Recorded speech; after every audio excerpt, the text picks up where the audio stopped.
I'm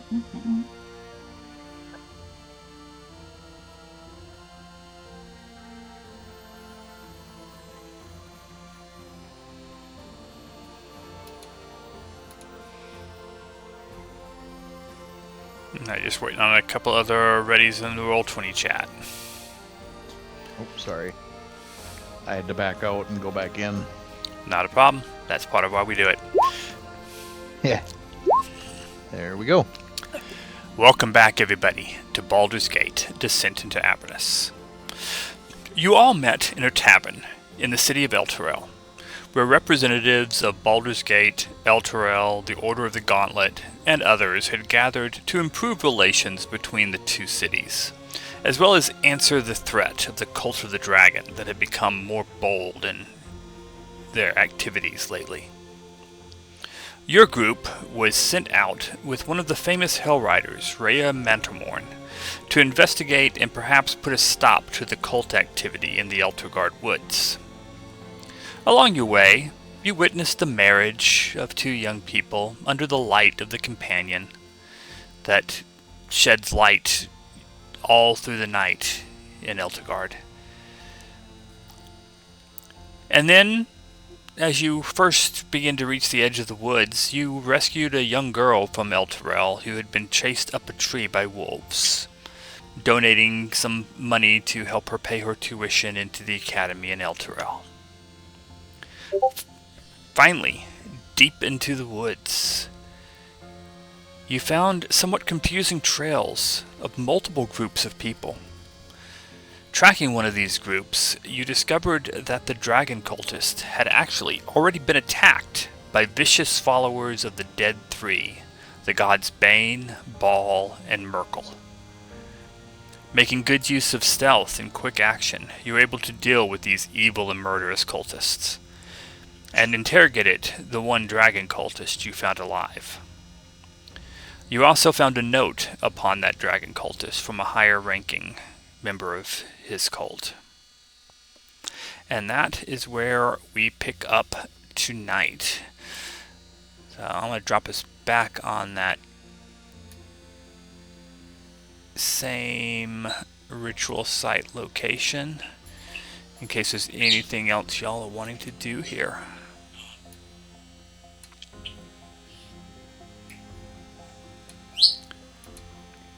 I think we took the dragon statues with us already. Yeah, I believe you have. Have I given y'all a group loot? I have not given y'all a group loot handout. Give me just a second. I think you also need sight on this map with the new tokens. Y'all don't have... I am very frustrated. You guys hear me okay? Yes. Okay. Sorry, I'm messing with audio settings.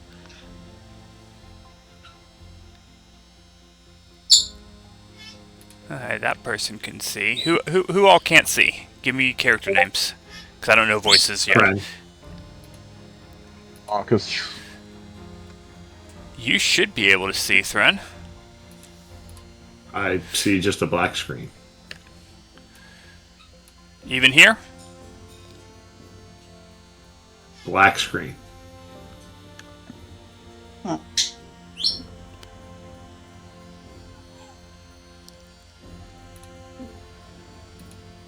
No, I can see. Reload your page, Thren, because if I tell Roll20 to show me what you can see, I can see.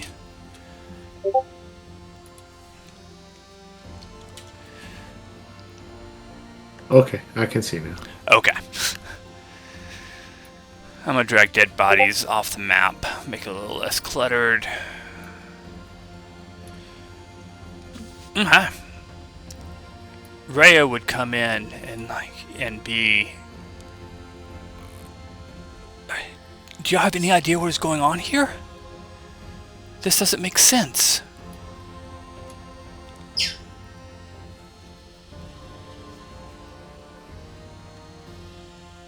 do. But maybe.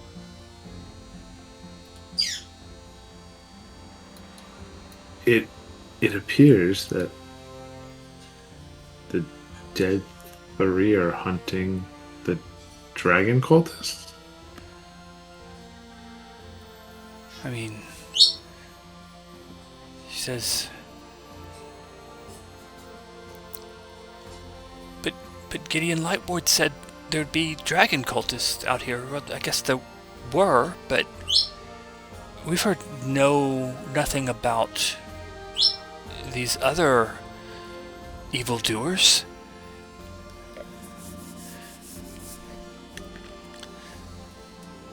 We have to report this to Gideon Lightward.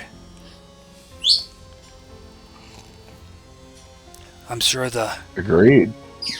I'm sure the leader of the Order of Gauntlet will want to know as well. I mean, we have no inkling of anybody who follows the Dead Three in Elturel. They must have come from somewhere else.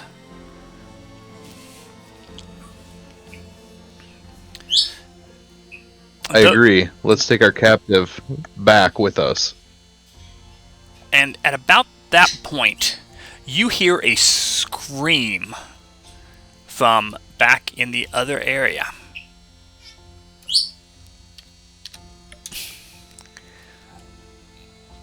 Back in the direction we came from, or back farther? Back where you down, left your like, captive tied up. Damn it, man.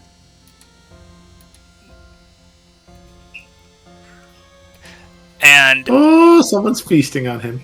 Yep. You see a very large cross between a owl and a bear that has just ripped an arm off of this dragon cultist. And it rises up on its hind legs and just screeches at y'all as y'all pop into the clearing entrance. What do y'all do?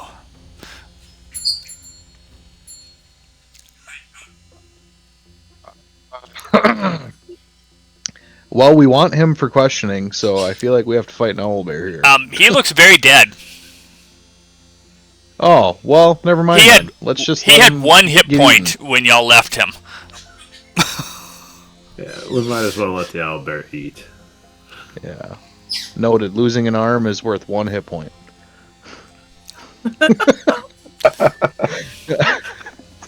Well, all you have is 1 hit point.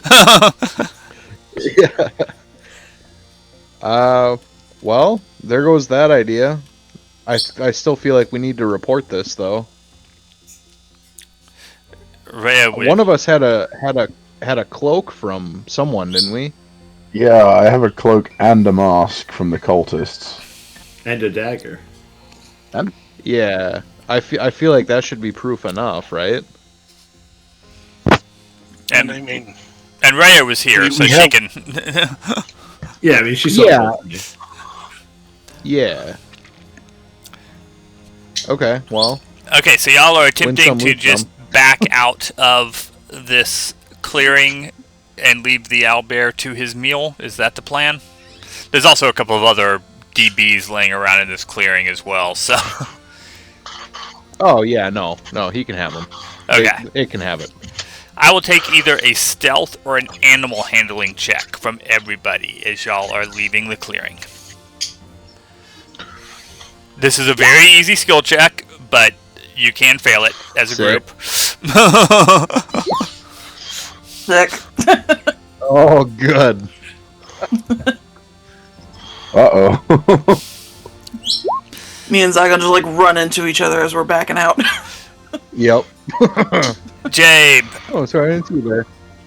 What are you doing that would keep this owlbear from charging y'all after it obviously notices? Just kind of make myself wide, keep pointing at the food you have, kind of creating a wall with my body between this edge of the water and the rest of my companions, and trying to make sure it knows that it can feed without us crossing that barrier, and as long as it stays on its side of the barrier.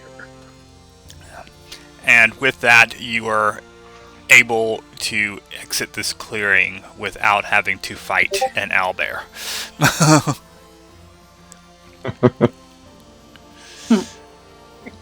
Thank God. Alright. I'm gonna I Drop guess this. we're taking the other way out then. But if you would have just followed the regular trail, that's where you would have come in to begin with. But y'all had found the trail that followed along beside the stream instead. Gotcha. Y'all found the secret way in. You begin heading back south through the... it's not as bright as full daylight, but it's, effectively bright light everywhere that's not deep shadow from trees and such. But you quickly make your way out of the Eltergard woods and begin making your way back toward the city of Elturel. You have traveled a few miles, beginning to look forward to your beds once you get back to the city and have reported in. Reaching just some of the outskirts along the edge of the city. You know how cities kind of sprawl out. This image doesn't really show it well, but there's always those buildings that sprawl out around the edges of a city. Yeah.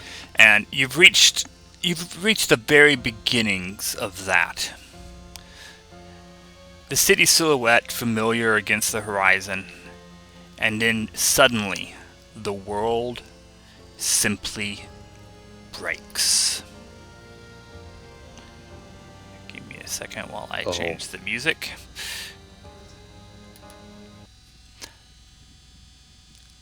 A sound like grinding mountains fills the air as reality itself seems to split wide, revealing a jagged, bleeding rift into the fiery depths of what could only be the Hells. The cries of horrified citizens and children rise in a frantic, desperate chorus, but their pleas are drowned out by the metallic shriek of massive, flaming chains. Links, each the size of a building, erupt from the void to latch on to the city's foundations and physically drag the pride of Eltergard downward into the abyss. High above, the companion, once your beacon of hope, betrays its charge. It shifts from a holy sun into a shadow of itself, wreathed in a sickly, unnatural corona that casts a bruised light over the panicking streets. In an instant, the inferno becomes blinding. A scorched rainbow scarf flutters helplessly in the wind. One you recognize, caught on a thermal drift before being incinerated by the rising heat. With one final world-shaking thunderclap, the dark star unleashes a deafening blast. The shockwave slams into you, knocking you off your feet, filling your lungs with the acrid taste of dust and ozone and brimstone. For a moment, there is only darkness and a ringing in your ears. As you pick yourself up and the smoke begins to clear,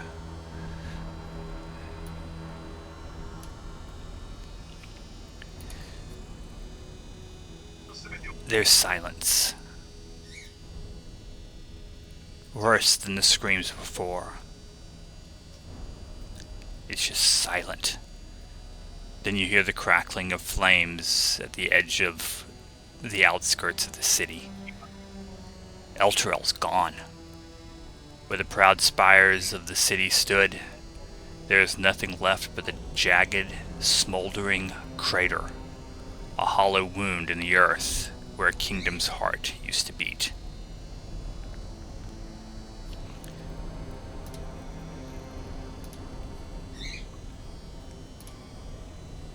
Rhea, just screams like just a wail.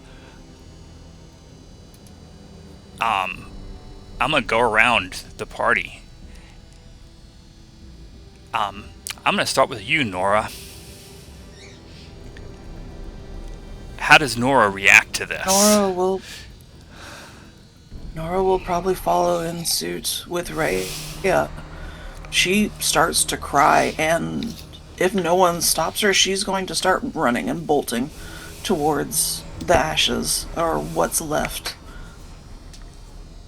Okay, we'll come back to that. Thren. How does Thren react to what he just saw? He's in shock.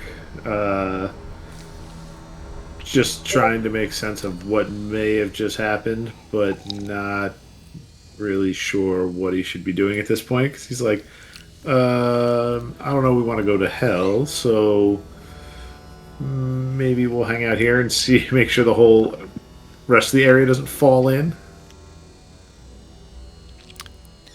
Jabe? I think Jabe will be standing there just like, what in the nine hells? And as he sees Nora try to take off, he'll grab her by the shoulder and say, "There's nothing we can do at this point. We gotta report this. There's nothing there, and running to our doom is not going to fix that." Marcus. Why, he's probably staring at the crater in shock. But then he'd probably be looking around to see if there's any other people around, any survivors. Okay, we'll return to that in just a moment. Zygon. I am gonna pull out a piece of parchment and start sketching the scene. Interesting. Like just a rough capture of the image. Okay. So the first thing y'all are able to determine is that there's no city other than just some of the scattered outskirts. There's just a circle where the main part of what you would consider the city of Elturel to have encompassed, and it's just gone. There's a crater there, just like a bowl cut out. There's nothing to rush into except for a glowing, smoldering crater, and the collapsing and sometimes burning buildings along the, they scattered along the outskirts. And Nora, when Jabe tries to grab you, do you attempt to escape his grasp, or do you just accept that he is stopping you for your own good? Oh, absolutely not. She fights with all of her might. She tries to go see what could be left of her family, where they are. Oops, like wrong anything. map. Like, she does not accept it like this. Gotcha. Okay, I'm going to drop us on this map. I'm going to place the party down here. Nora definitely would have made it a couple of steps. Jabe would have run up here and tried to grab her. Rhea has gone to her knees. Nora, give me either a dexterity or strength saving throw to see whether or not you can slip Jabe's grasp.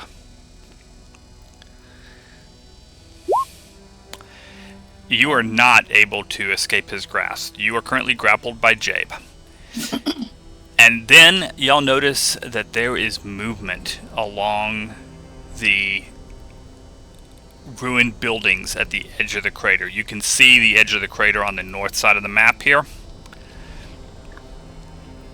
And you see what are obviously fiends that have come out of the edge of the crater and begun to move into the ruins at the edge. And we are going to roll for initiative. As Nora's trying to escape my grasp, I'll go ahead and tell her we're not going to be able to save anyone, let alone ourselves, like this. We need to get out of this first. Find out what happened next. I'm trying to chew on your hand. Ow!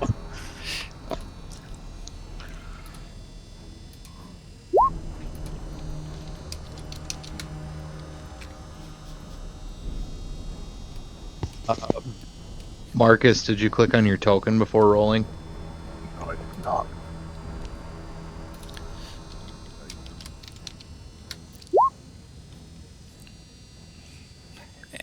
There we go.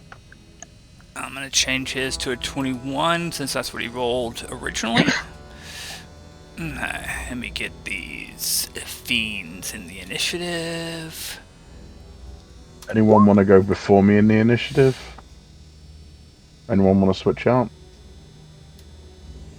I can help you. Well, it's like I can swap my 21 with somebody else's if they want. I can give y'all a boost. I think getting Nora to go early will let her get out of the support spells before we all start splitting out of range. Have we actually had a rest since the last combat? We have not. You could have had a short rest between the last combat and now. So if you haven't had a short rest, go ahead and take one on your sheet. You have not had a long rest. Short rest only. Could somebody remind me? Short rests don't replenish spell slots, do they? Unless you are a warlock, no. But some classes have a feature that lets them get back a one spell slot. Like I know wizards and artificers do. I'm not sure about clerics. Clerics, I think, just before you take your short rest, you can, if you haven't used your channel divinity, because you're not a cleric, I don't think. Yeah, I did it. What is it? Warlocks get magical cunning as well, so I can get something back. Well, on a short rest, warlocks get everything back. Magical, the magical cunning. Yeah, magical cunning is lets you get back a spell slot just with a minute of time. Yes. But you would have gotten everything back because you're a warlock. Does it take a minute? Alright, so let's swap Nora and Marcus in the initiative order. Okay, so Marcus goes to a 9, Nora goes to a 21, and I will resort and get some combat drums going. Nora, it is your turn. I'm assuming that Jabe would let you go once he realizes y'all are about to be in combat. Yes. Yes. That would be nice if you let me go. I'm not going anywhere, but Nora will use her, knowing that we're in danger now. Nora is going to use one of her magic initiate slots to cast Bless on, who did I think it was originally? Thrin, Jabe, and myself. So, let me yeet Bless out.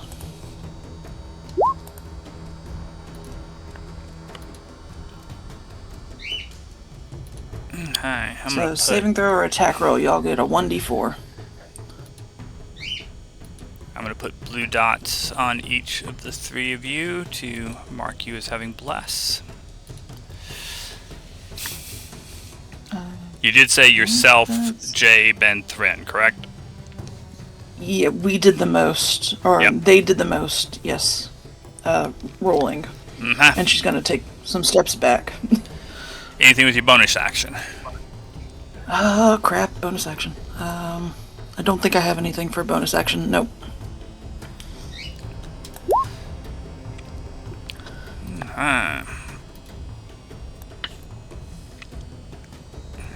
much movement does this guy have? So, y'all see this little flying devil, very classic, but not very big. And when y'all spot him, he is throwing little balls of flame at buildings to set them on fire. But then when he notices that y'all can see him, he disappears. Fades from sight as he goes invisible.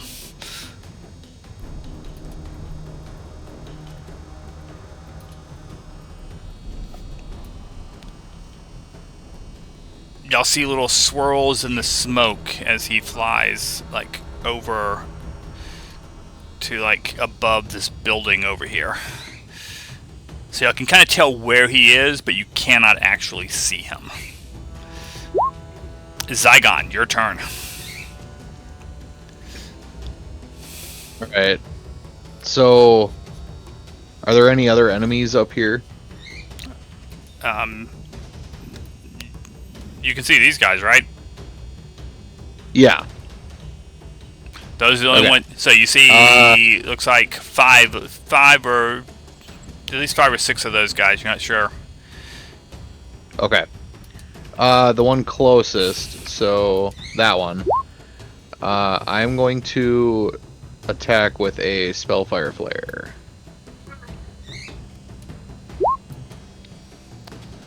A 14, I think, is a hit. Yes, that is a hit.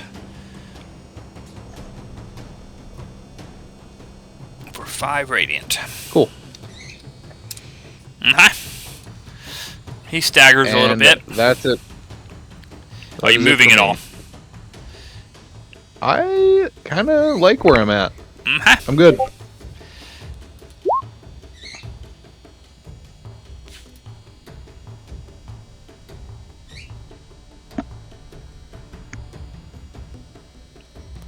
This guy will Terrible damage. dash to here. Thren. As a bonus action, I'm going to cast Divine Favor on myself.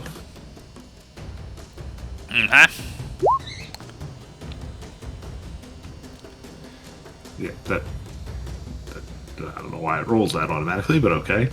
Yeah.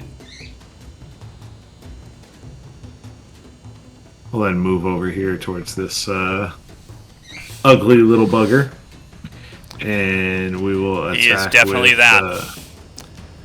Good crikey, that's hideous. We'll attack with our scimitar. That's a hit. These guys are not moving fast. They're fairly easy to hit. It's going to be 9 slashing plus As... Yeah. 1 radiant. I mean, as you slash him open, this black, oily ichor just flows out of his body, and he just begins to just quickly decompose into a bubbly, oily black mass on the ground that Tasty. stinks of brimstone.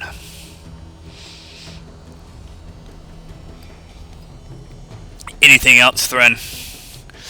We'll move the rest of our movement over towards this guy and hit with the short sword.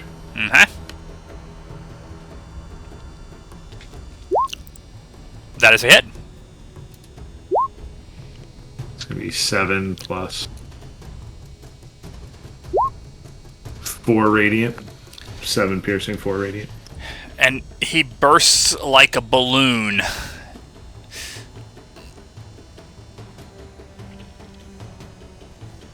Just nasty, just Oh, yeah. flinging disgusting devil guts onto the ground off my swords. Like, Yup. ugh, they stink.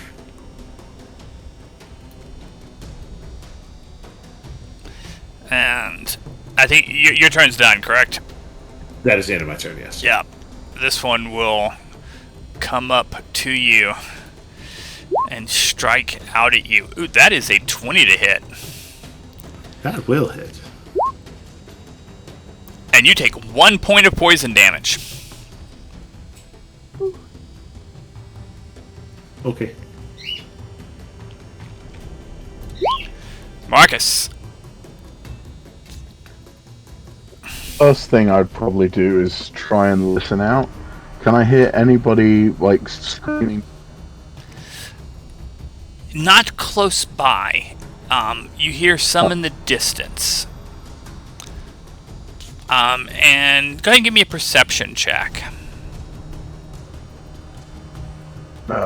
Second. Actually, you don't need to give me a perception check. With you looking around and listening, you would definitely make sure you notice this guy over here. That's another one over there. Okay. Alright. Now, the imp, we can't see the imp anymore, can we? No, you know basically where he is because of the way the smoke moved when he flew through it, but you cannot actually see him. So like you can use a ranged attack at him at disadvantage because you can't see him, but you can't use any feature that says you have to see your target.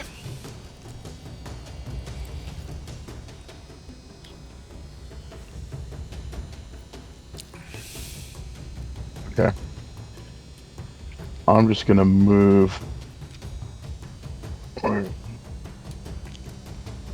just going to move myself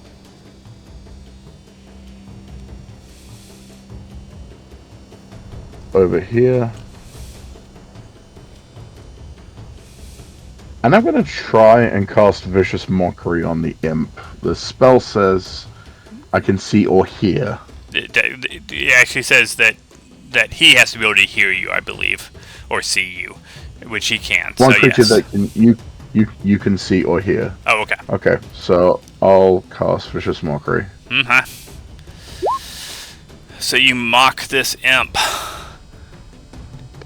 Yeah, he's so short.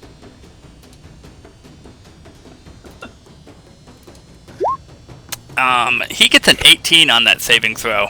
Oof. You hear a giggle from up that direction. Anything else, Marcus?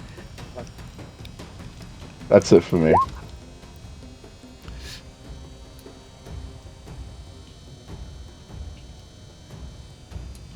This guy is going to dash to here.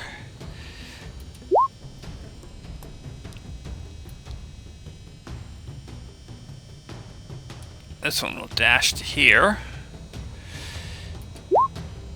It is Rhea's turn. On this turn, she is simply going to get back up to her feet and try to take stock of the situation. She is very rattled.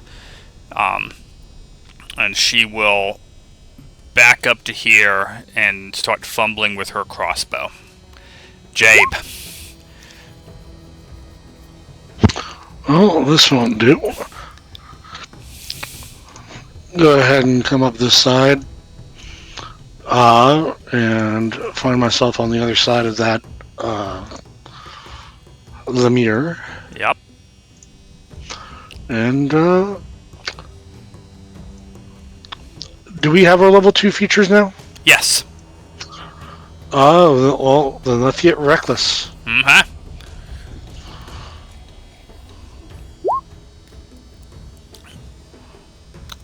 That's a hit. Thanks to Reckless. And I'm going to go ahead and use Savage Attacker on that damage. Oh, Didn't help. 3's a bit better. Still 8 damage. Your axe bites deep into him, and there's ichor flowing out, but he's still somewhat still holding together, just barely. Ugh, these things are disgusting. That's all I got.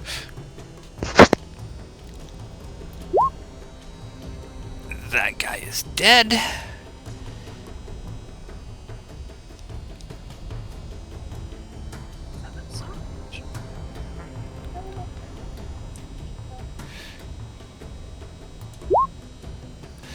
And this guy with his -1 initiative.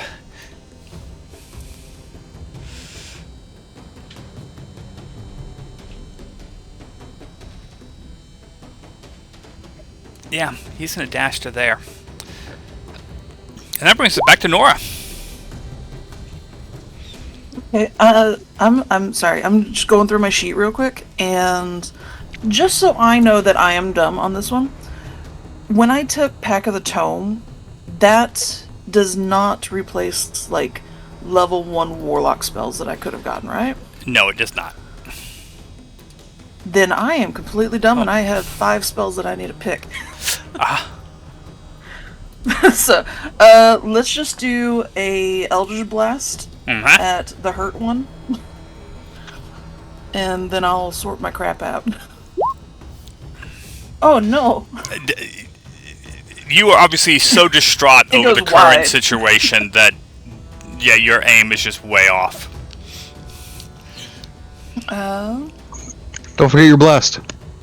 Hey, that won't help. I'm trying.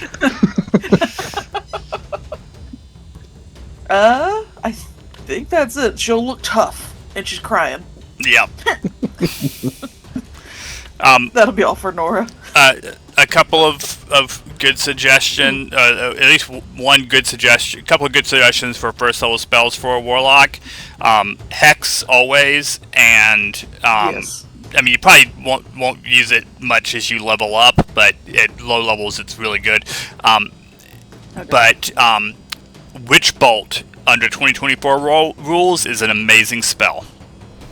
Oh, it got much better? Okay. Much better. Fantastic, I'll take it. Alright, I'll sort out my stuff.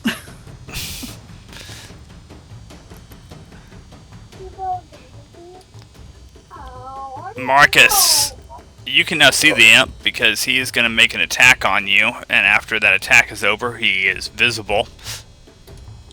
But he does get advantage on his attempt to sting you. And that is a 21 to hit. Yeah, that's a hit. Marcus, that is 9 piercing and 7 poison. Well, that drops me. Oh no, what the hell? I have 13 HP. I know, but shit, damn. So that is That a was a good total ass roll on that. Shit. 16 damage. Yeah, he did. Yeah. Just a second. You might not have all that 7 damage. You're actually supposed to make a Constitution saving throw against that 7 damage. Oh, okay. So, Constitution save on the poison damage. Yep. Constitution save. That's a failure, so you took all of it. Alright, cool. I am down. Zygon, you see this imp appear with his stinger, like, in the side of Marcus's neck. And you just see Marcus turn slightly blackish purple in the face and just drop to the ground.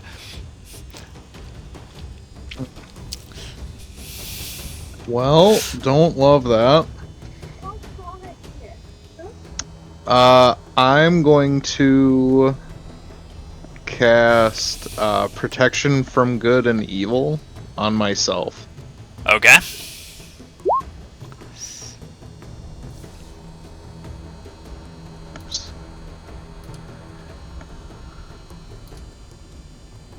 And then I'm gonna step by Rhea here.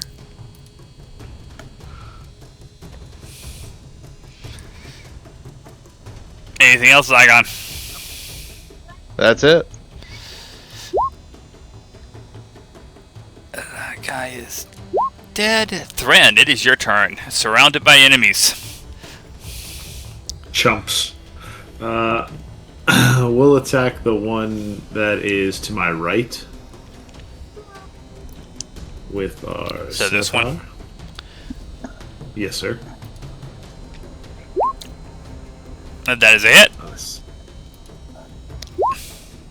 7 regular damage. 3 radiant. And once again, you spill black, oozing ichor all over the ground as it bubbles and smokes slightly. And then we'll attack the one to the north of us. Huh? That's it. 10 damage plus a d4 radiant. Yeah, you're a devil-killing machine. And Are you staying there, or are you... No, I'm not gonna do that.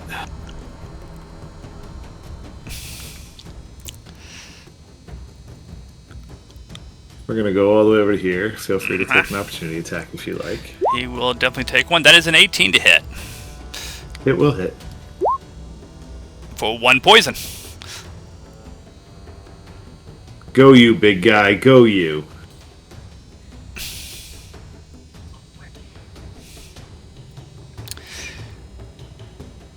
One sec. Okay, it is. As a bonus action, I will lay on hands and give... That's what, Marcus? I will give him 3 hit points. Marcus, not breathing on the ground as your throat and chest were completely swelling up from the poison, you suddenly feel that weight come off your chest and you take a sudden breath as you gain 3 hit points.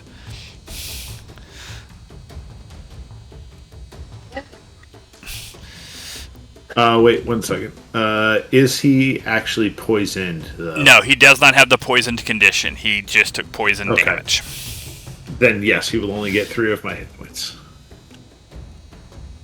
And that will end my turn. Yeah, Marcus, you are still prone, though, so just remember that.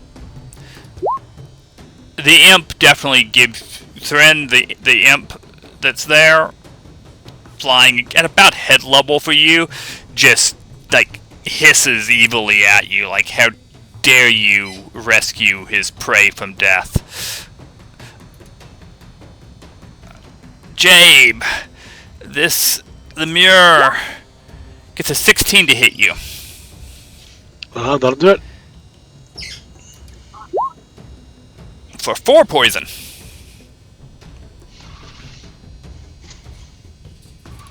Taken.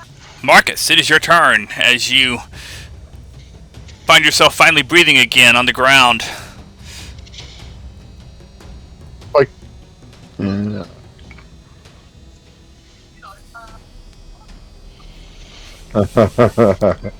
now what do I do? Standing up would be my movement, wouldn't it? That would take half of your movement. Half my movement. Okay. And before you go any further, for the record, for everybody here, because some of y'all will end up with higher than 30 feet movement in this campaign, I am sure. I rule that standing up from prone takes 15 feet of movement. So if you have 100-foot movement speed, it takes you 15 feet of movement to stand up, not 50. Okay, you may continue, Marcus. Hell yeah. Well, Marcus is gonna stand up and then use my action to disengage. Uh-huh. So, and run away like the coward that he is. Okay. Having almost been slain by a single shot, I can totally understand that. Yes. I do have stuff I... Oh, anything else? No, that's it. Okay. This guy cannot quite make it into attack range with his movement, so he will dash. Who will he dash at, though? I'm going to leave that up to chance.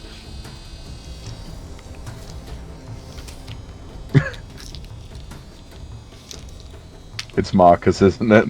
Nope. he is going to move to here.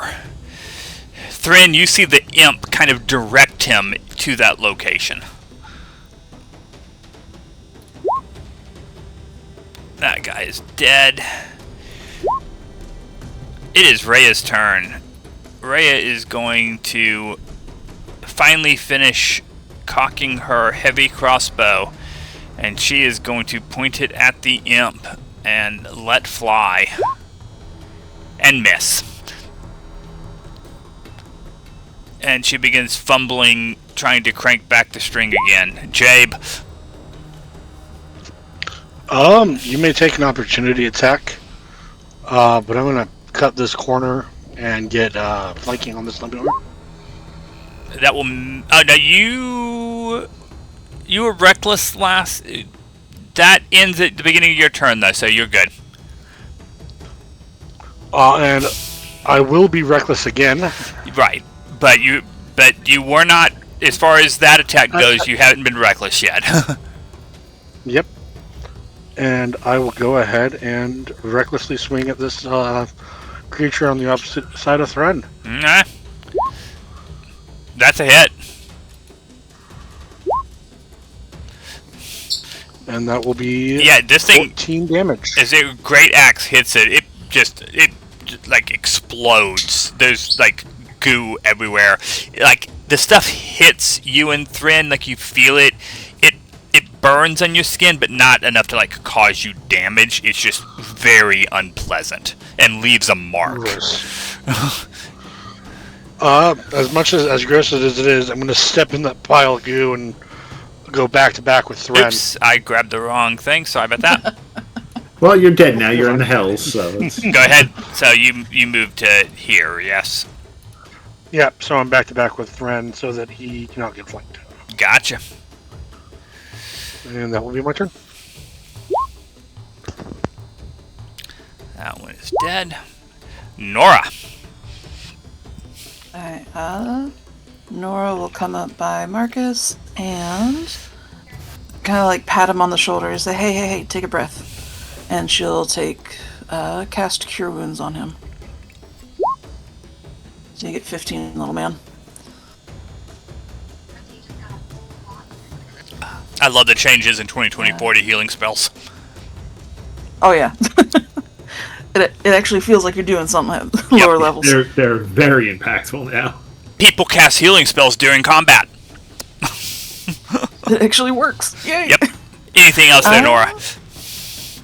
I don't think I have any, what's it called? Bonus actions worthwhile, so I'll just stand in between the lemur and the lemur? Lemur. Whatever that thing is, the blob, and Marcus. You can give me either Arcana or Religion check as you're looking at these things there, Nora. Sure. Let's It go used religion. to be a why not? lemur, but now it's mutated No, into I was a like- lemur. like, It's the ugliest monkey ever. So 23. Nora, you know that these are the very least of devils. They are simply what arrives in the hells of a soul that is condemned to the hells. Ugh. She pities it. and Oh yeah, they are to be stands- pitied. Yeah. They're and still stands not. up a little bit They can straighter still be and facing dangerous, up. but they are Yeah. definitely something to be pitied. And that will bring us back to the imp. They are where mosquitoes go in the winter. And he is actually going to make a wisdom saving throw to see what he thinks of this situation. He does not like this situation.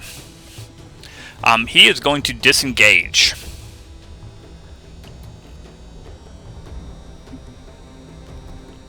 And he Start is making going to chicken noises fly at to me. there, and then he is going to go invisible.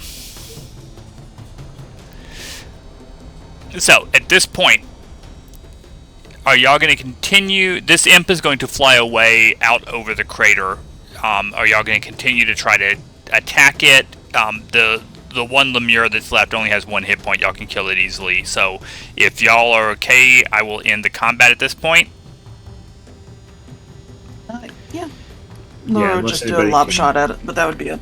Okay. Yeah, I Unless mean, I somebody can can take a ray of stay frost at visible. it. Yeah, if those with ranged attacks want to make some attacks and see if y'all can get lucky and bring this imp down, feel free to make those.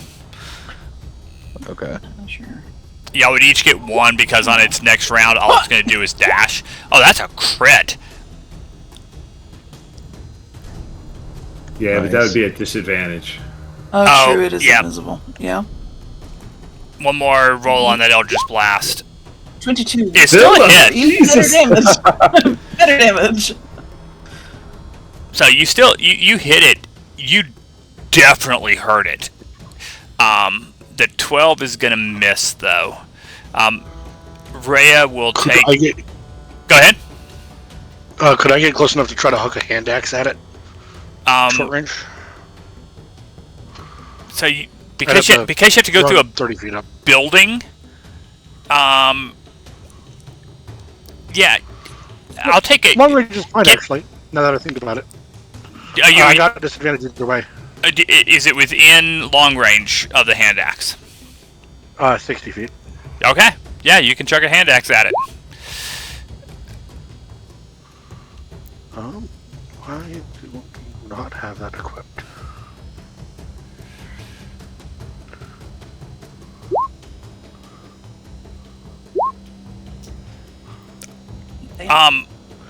That's enough.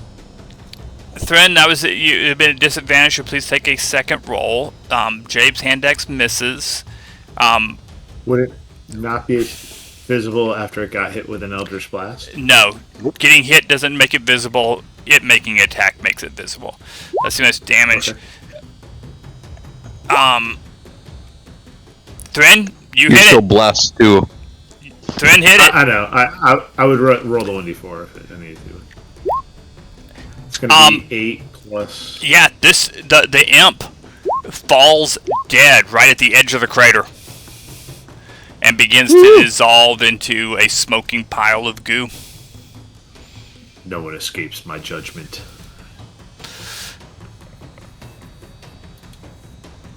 Oh, it's yeah, another one that's not going to get to torment others. Yeah, and I don't know if you like it. Don't want to sound condescending. It's on attack rolls, not damage. So just letting you know, like, roll it with the attack. Yeah, I've No, been forgetting. So Sorry. 1d4 is my Divine Favor spell. Yeah. All right. Is Divine Favor for attack? Right. Anyway. Yeah, it Divine gives Favor is him for damage. 1d4 damage on all of his attacks. Yeah, I cast it as bonus action round 1, and every attack I make for a minute is an extra d4 of damage, radiant. You're double. The gods smile on you. The Raven Queen blesses those.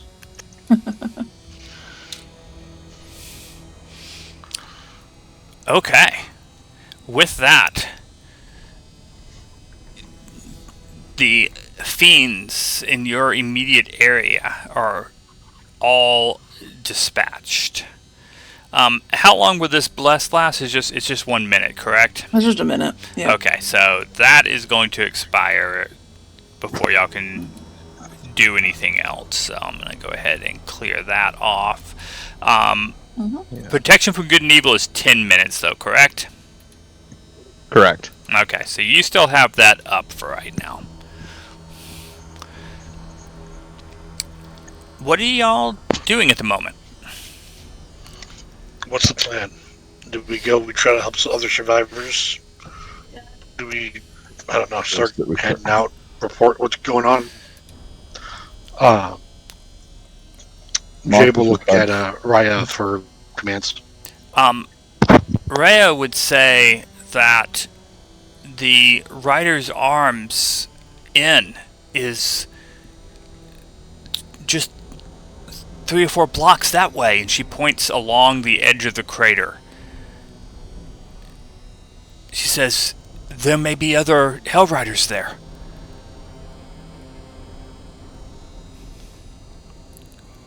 Well, yeah. Let's advance onward. We should check all these buildings as we go, though. See if there are any survivors. Y'all Or can people give that me need help. perception or investigation checks as y'all are moving along.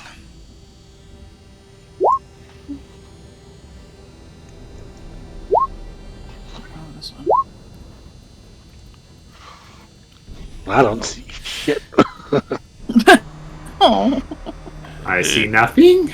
Who's we missing? We're missing Marcus. Investigation. Okay. Let's start with Zygon. Zygon. You definitely find somebody. Yeah, I mean, obviously it's not gonna, you're mostly gonna be finding townspeople. Who do you find?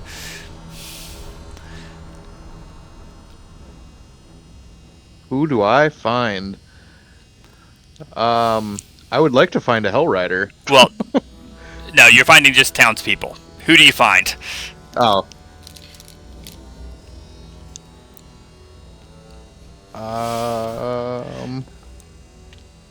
I just like a cabbage merchant. Okay. A cabbage merchant, and probably his wife, and maybe their teenage son. Yeah. Marcus, who do you find? Anyone who's around, any civilians.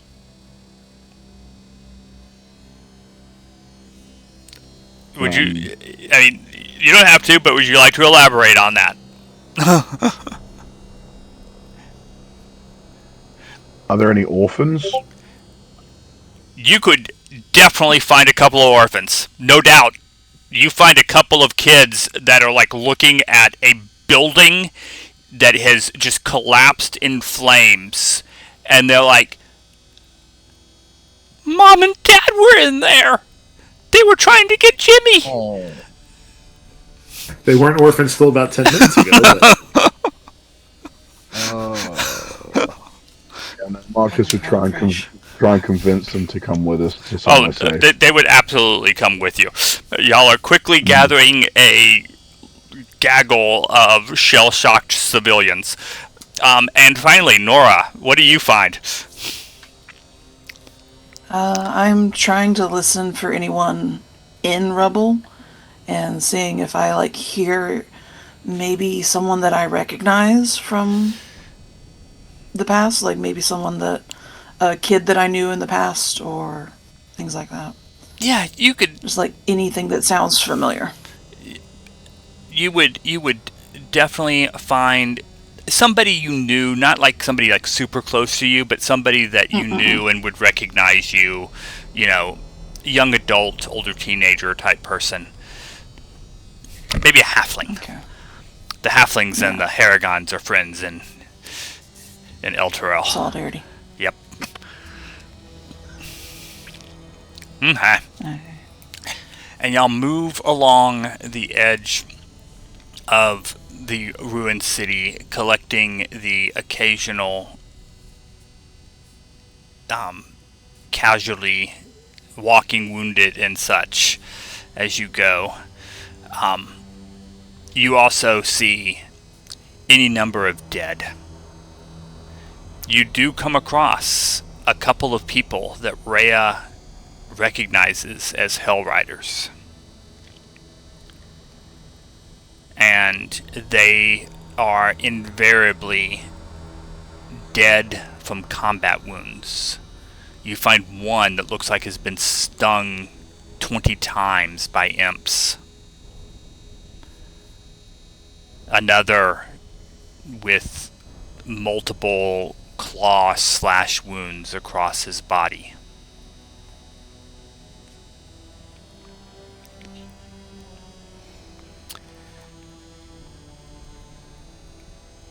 Then up ahead. Go ahead. What was the question? can we take a look at their bodies and see if we can tell which, if it looks like one of the creatures we just destroyed would have made these wounds, or if these were wounds inflicted by weapons of other people? The one that was killed with like slashing claws. You haven't fought anything here that would have made those kinds of wounds, but one of them, Marcus would see the puncture wounds, and it is very similar to what he suffered. You also start rubbing his neck quite viciously at that point. Except this Hell Rider looks like he was stung, like a dozen times. These Hell Riders are low-level guys, right? They don't have, Holy Avengers, Vorpal swords, who knows, Flame Tongue swords on them by any chance, would they? No. I mean, damn these sons of bitches. If you're looking for a longsword or chainmail armor, you could gather it off of the bodies.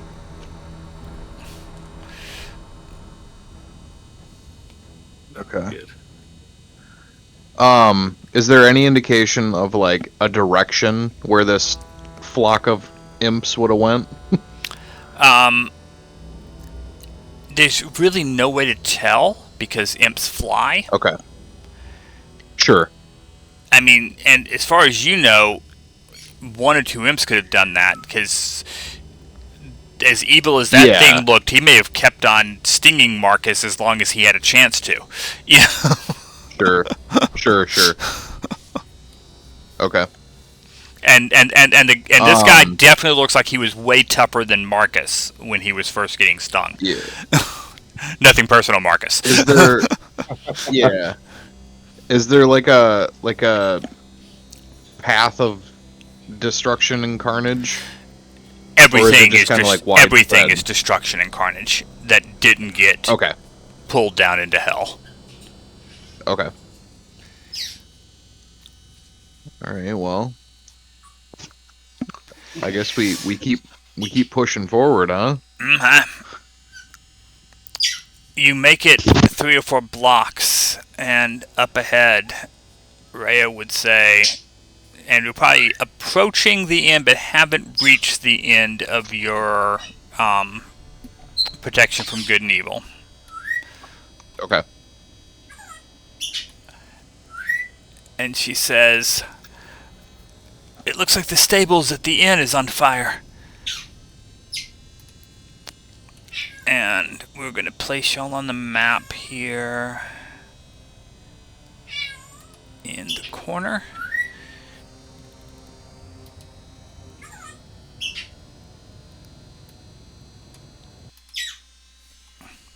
So y'all are here. Y'all can arrange yourself however you like in that area. This door and this door are the entries to the inn itself, and there is a stable over here, and it looks like the hayloft above the stable is on fire. And I'll take perception checks from everybody to start off.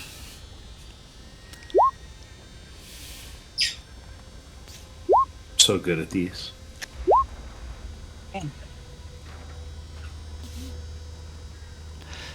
Zygon, you hear there's definitely sounds coming from inside the inn proper. Maybe, I mean, you can't, it doesn't sound like combat, but you definitely hear,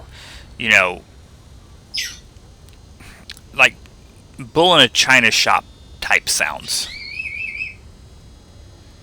Things being broken and smashed. Okay.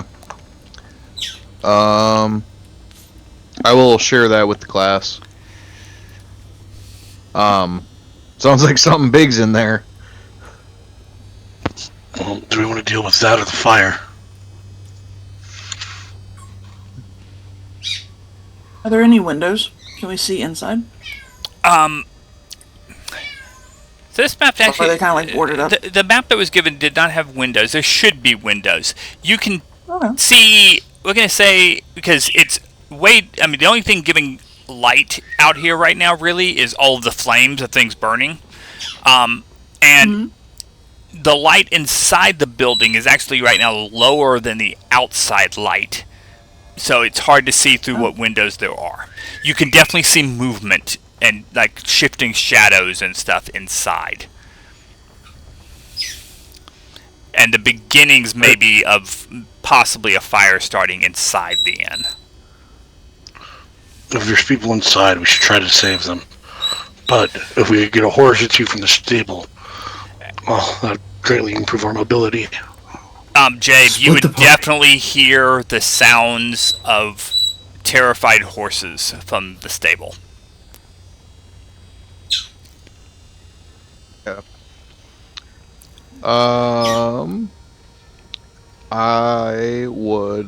Zygon would like to run up to the door and crank it open.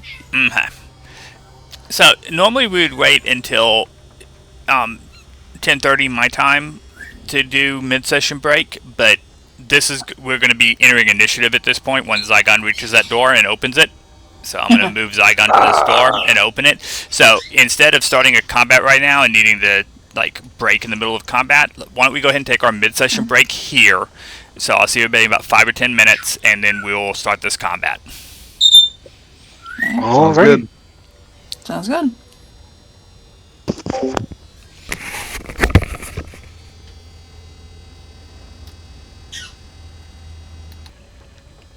Hey, welcome back, everybody. So, Zygon has come up and opened the door. Zygon, you would see two of these creatures. They are obviously different than the ones you fought earlier that are ransacking the common room of the inn. Zygon, give me a perception check. Okay.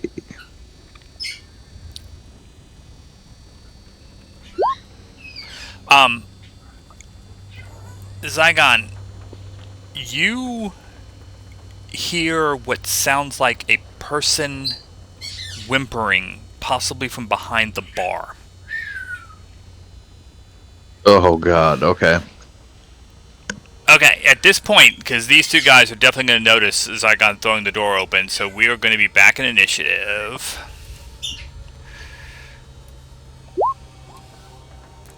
Door's not coming, and the door's not coming. Let's see. Attack. Grab.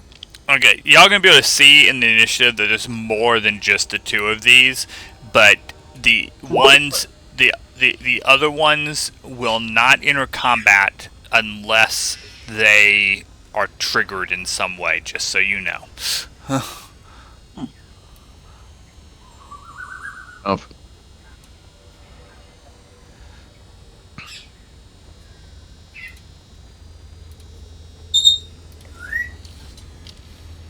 Gabe, want to go earlier in the initiative?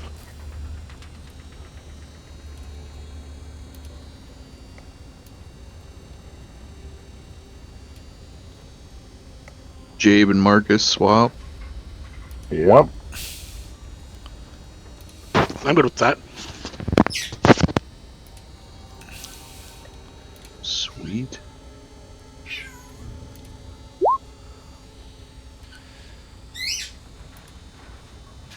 Okay, so Jabe and Marcus were swapping. So Jabe is at 24, Marcus is at 7. No, Peeryboo. Yeah. That's a name.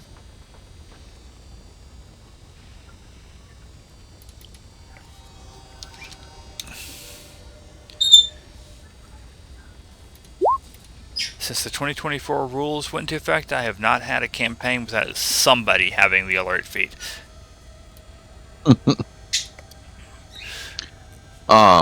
As this is all going on, I would share, sounds like there's survivors in here. Yeah, and Jay, you would notice Zygon's body language would let you know that there is something dangerous in there for sure. Yeah. Jabe, it is your turn. I'll run up 30 feet next to Zygon and take the dodge action. Anything with your bonus action? I'm out of rages. I only get 2. You get one back on a so short rest. Oh, I must have misread that. Oh, yeah, no, I do. Yeah, I'll go ahead and rage. Okay. Yeah, no, I thought I was reading it. It's like, oh, do we only get them on long rests? Oh, Yep. that's rough. Nope. I You guess I get one. the, You get one back on a short rest. Yeah. Rage is great. Very neat. Yeah, my Pact of the Blade Warlock actually has a level in Barbarian. Oh, arg, arg, arg, I'm raging. Thren, your turn. All right.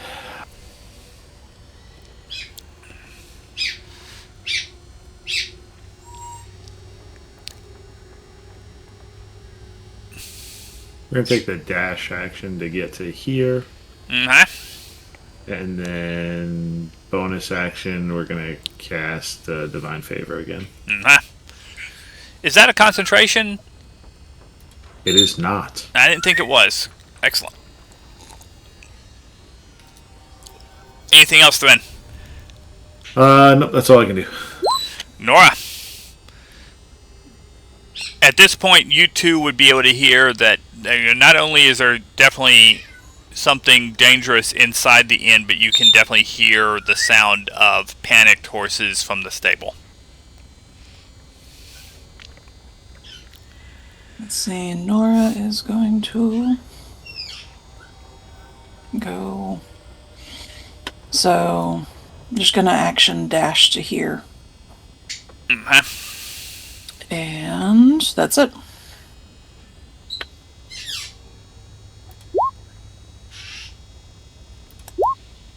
Zygon, it is your turn. I will advance to here and yell out to whoever's whimpering behind the bar, "We're here to save you!" and shoot a ray of frost at that guy. The one to the right? The one to the left, sorry. Oh, okay.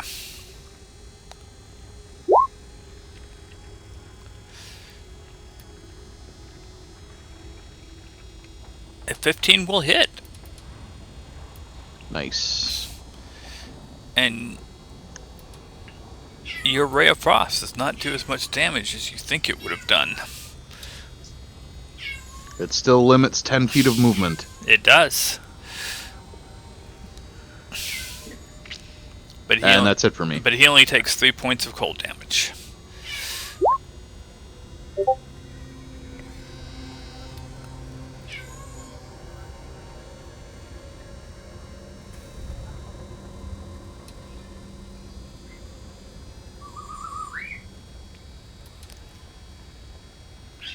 This guy's going to move to here and kind of go into a crouch and hiss at Thren and Zygon.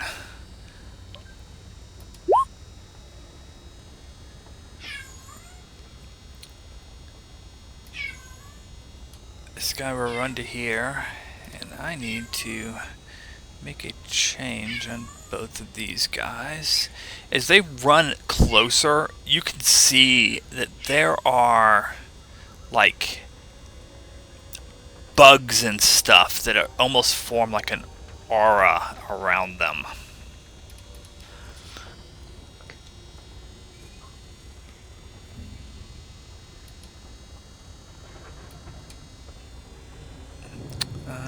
Did I get that right? Oop. It's bigger than that.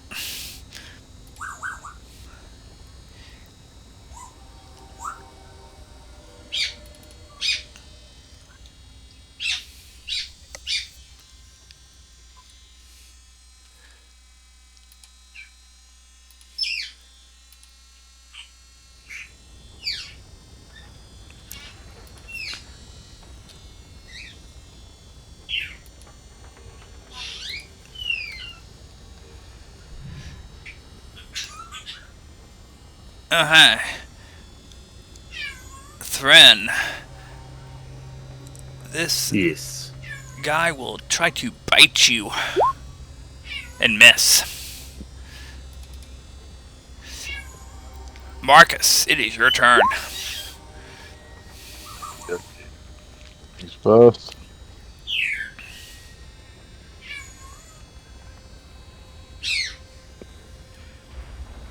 Move up here. And I will use Vicious Mockery on this dude. Mm-hmm.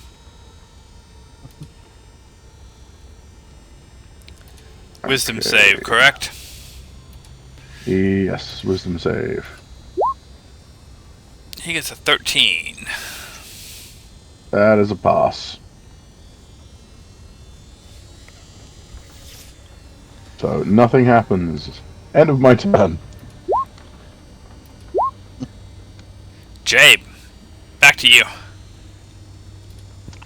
Oh, I gotta get in there to see what's going on.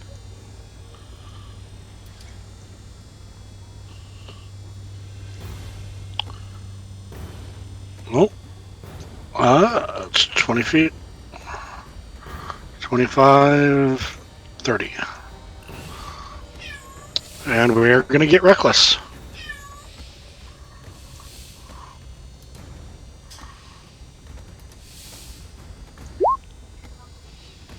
Well, that's a crit. Nice. Oh, Hey, hello, man. And you know, let's make it even bigger. Let's go ahead and re-roll one of those. See if I can't get a bigger number.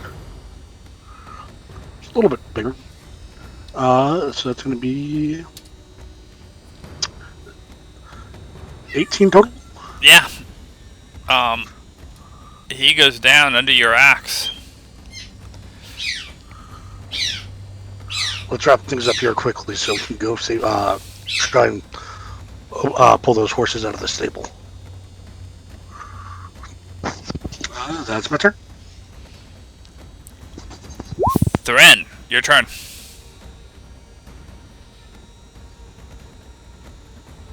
Okay, as soon as Run you over. get close to him, his held action will go off as he tries to bite you. 14 to hit. No.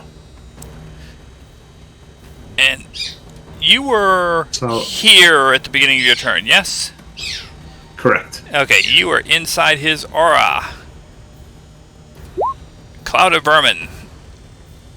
I need a Constitution saving throw as all of these insects and stuff are trying to bite you. You are good. Okay. So then I'll run around the table and I'll try to stab him in the face as he tries to bite me. Mm-hmm. Wow, that's a crit. That is a crit. So it's going to be 12 slashing plus Yeah, down he goes. 6 radiant. Damn. And then we had heard noise over by the bar, right? Yes. Zygon told y'all he did. Yeah, so I'll just move over towards the bar to see. Mhm. You can definitely hear that it sounds like there is somebody that is terrified behind the bar.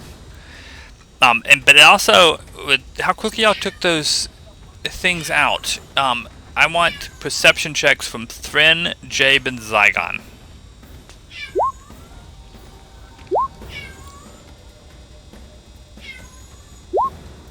Okay, all three of you can clearly hear.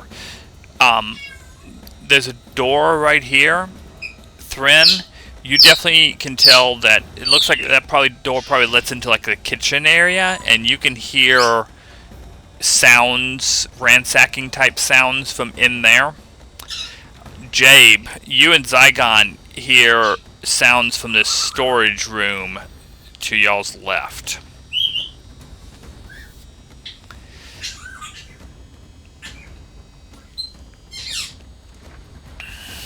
I'll just yell over the bar. We've killed the creatures. You may come out now.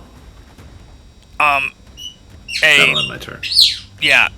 A human male looks like probably the innkeeper, barkeep, whatever, will kind of peek up over. He goes, where did they come from? He looks terrified. I don't have a token on there for him. He doesn't, really matter as far as combat's concerned. Nora, it is your turn. Nora will yell to Jabe, is it, like hearing the ransacking end a little bit. Is everything good in there? Before she makes her move. Main room's cleared. It sounds like there's something in the storage. If Thrain will relay that he can hear things in the back, Gabe will also relay that. She'll wave Marcus over and just head straight into the thing tavern place. Yep, it's this common room tavern part of an inn. There's a second floor that has like rooms. By the way, as Nora, as you move in, everybody else probably didn't notice at first. There are at least 4 or 5 dead people about this room as well. Well, God, what happened to this world? And Hell on she earth. will use her action again. Yeah, she'll use her action again to move there. Mm-hmm. Remember that it is always an option to hold an action. Like to Yes. shoot something if something comes into the room or something like that. Let's see if this guy has noticed. Thren, the sounds of ransacking continue in what you assume must be the kitchen. Zygon, it is your turn.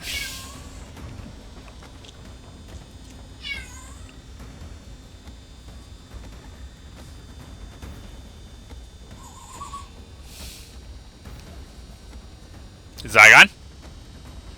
You're on mute. Sorry, I didn't realize. Yeah, sorry. What did Jabe and I hear from the left doorway again? From your knowledge of layouts of inns, you think that might be like a storage room or something, and you definitely hear ransacking in there. Okay. I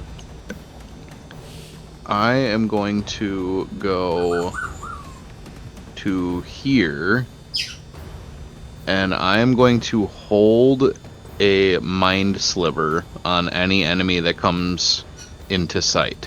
Mm-hmm. And that'll be it for me. That guy is dead.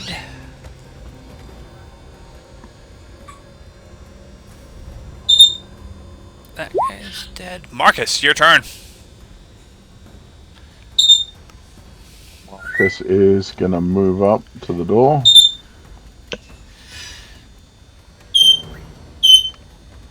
Okay. You can see Zygon basically aiming at this door to the left, like just ready to blast it.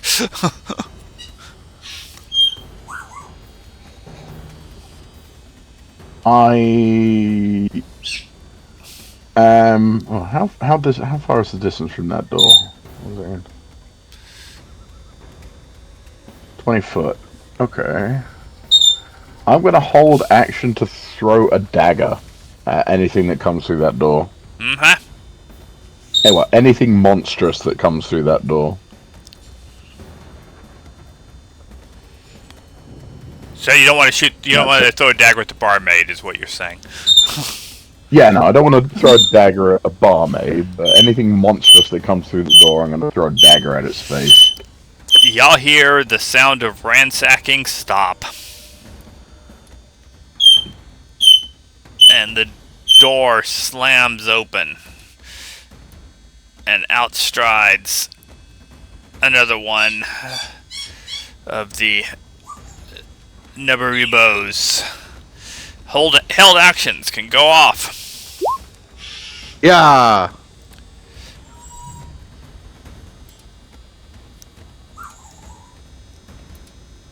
I'm guessing this guy's not good at intelligence saving throws. He is not.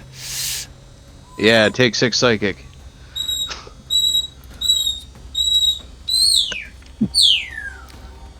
Marcus Nat won his dagger. Yeah, you missed.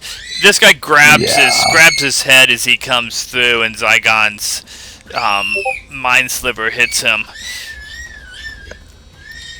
But then he will complete his movement to here. And yeah, he's gonna go after Zygon because Zygon hit him with a mind sliver. Yeah, disadvantage. And let me get this guy's aura on the map. He's gonna try to bite you at disadvantage. That is a 9. That will miss. And that brings us back to Jabe. Jabe, at the beginning of your turn, you are in his aura, his cloud of vermin. Con save. You are good. Alright, I'll go ahead and flank him. And try and split him in twain like I did his friend. Recklessly. That is it. Well, that time it didn't run through. Crit check is reckless. You don't need a crit on these guys. Not with a roll like that, I don't. Nice. It's 16 damage. Yeah. Another puddle of dissolving, smoking, noxious goo. And then I will move 20 feet towards that back door. Yep. Thren. The sound of ransacking in the kitchen area has stopped. Okay, I'm still gonna. The innkeeper has like run out like over this area. I'm gonna hop the bar and just check this area over here. If I see the guy running out this way, I'm going to tell him we came from this way and we don't know what's out that way. Yeah, he's just getting into a corner. Well, it's safer there than outside. Okay, Thren. You see this guy, he would actually have made it to here before you'd gotten there. Sorry, I hadn't moved the token yet. So, you can stop you can end your turn earlier than that because you'd have seen him sooner, but that's where he is right now, is right there. No, that's fine, because that's the end of my movement anyway, which takes me right into his face, so I'll just obliterate him. Okay. Yeah, that's a hit. Wow. 9 slashing, 3 radiant. And you're a devil-killing machine. These beings do not belong here. And that's the end of my turn. And with that, we're going to drop out of initiative.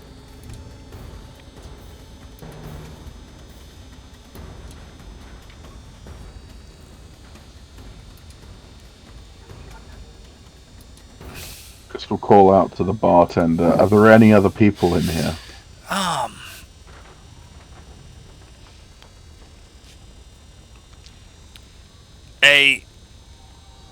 Another person will kind of climb out underneath like a hidey hole under the stairs over here, and you see a half elf. Looks like just kind of like a hunter maybe. Will come up from, they basically climbed into the cupboard under the stairs, and will come out. And the barkeep will stand up and says, I'm the innkeeper here. I'm Vasha. The whole place shook, and everybody was afraid, and there were fires starting, and then these things rushed in. They killed so many people. There were a couple of Hell Riders that were here. They ran out into the streets to fight them, but we didn't see them again.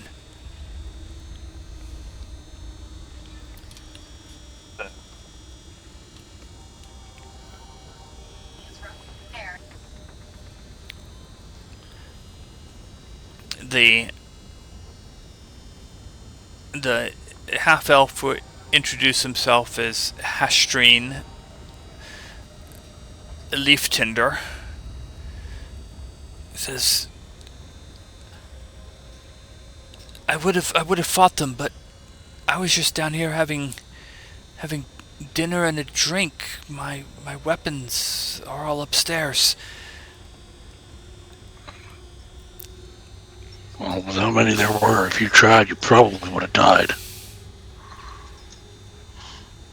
I've never seen anything like that. I mean, I hunt deer. Occasionally I see an owl bear or other dangerous beast. Do my best to avoid them. Wolves, of course. But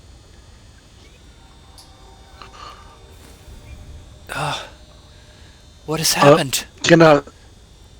Can I still hear the whinnying from the stables? Yes. I'm gonna go ahead and tell them put this on hold. We got to deal with what's out back. Yeah, Zygon will go with Jabe. Mm-hmm.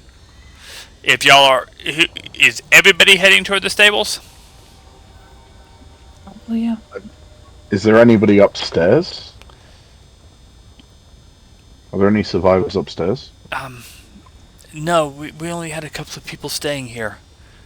Well, and a couple of Hell Riders that were spending the night, but they ran out into the streets. We haven't seen them.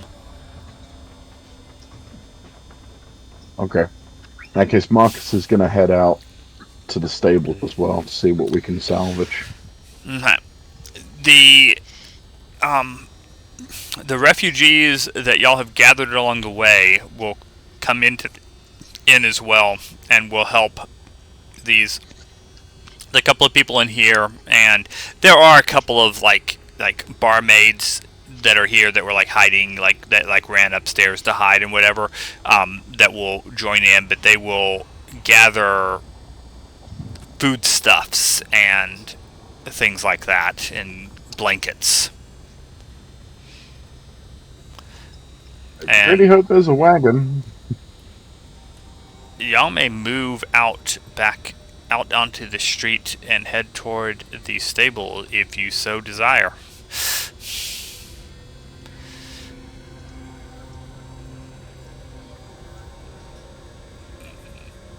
Antonio, you want me to move you down the street, or are you intentionally just searching the inn? Just making sure there's nothing hiding around There isn't. to kill an innkeeper when we leave. Nope. Y'all have cleared the danger in the main inn building. Marcus, you throw open the stable doors, and you see a couple of horses in stalls as the place begins to burn. The fire is mostly up in the hayloft at this moment, but it is making its way down. By the way, before y'all were leaving, the innkeeper would let you know that the owner of the inn had ran to the stables when he heard the horses begin to scream and so you think the owner of the inn may be in the stables somewhere. Okay. At this point, we are going to enter initiative again, because order can matter.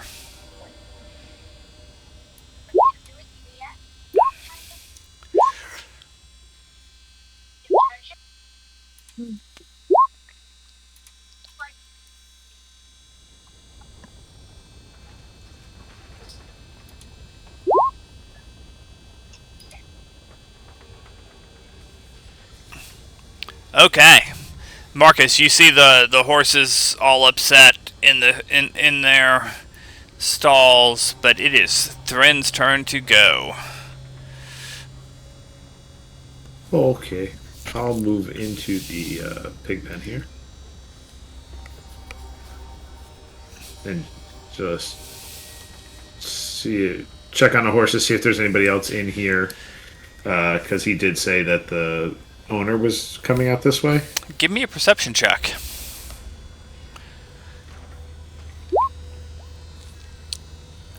Thren, there is a dead horse in this stall, and you think you see a person's foot sticking out from underneath the body. I'll go over there and check on that. As you do so, something happens.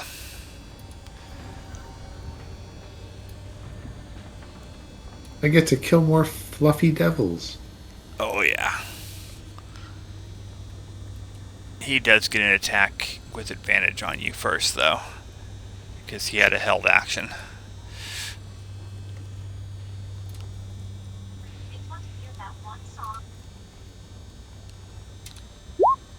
That is a 20 to hit. That will definitely hit. I'm going to need a Constitution saving throw. 14 count. That is a success, but you do take 4 piercing. Okay. And you see an imp that is no longer invisible. I will kill the imp. 15 to hit. That is a hit. He is going to cast Hellish Rebuke on you. Please give me a dexterity saving throw.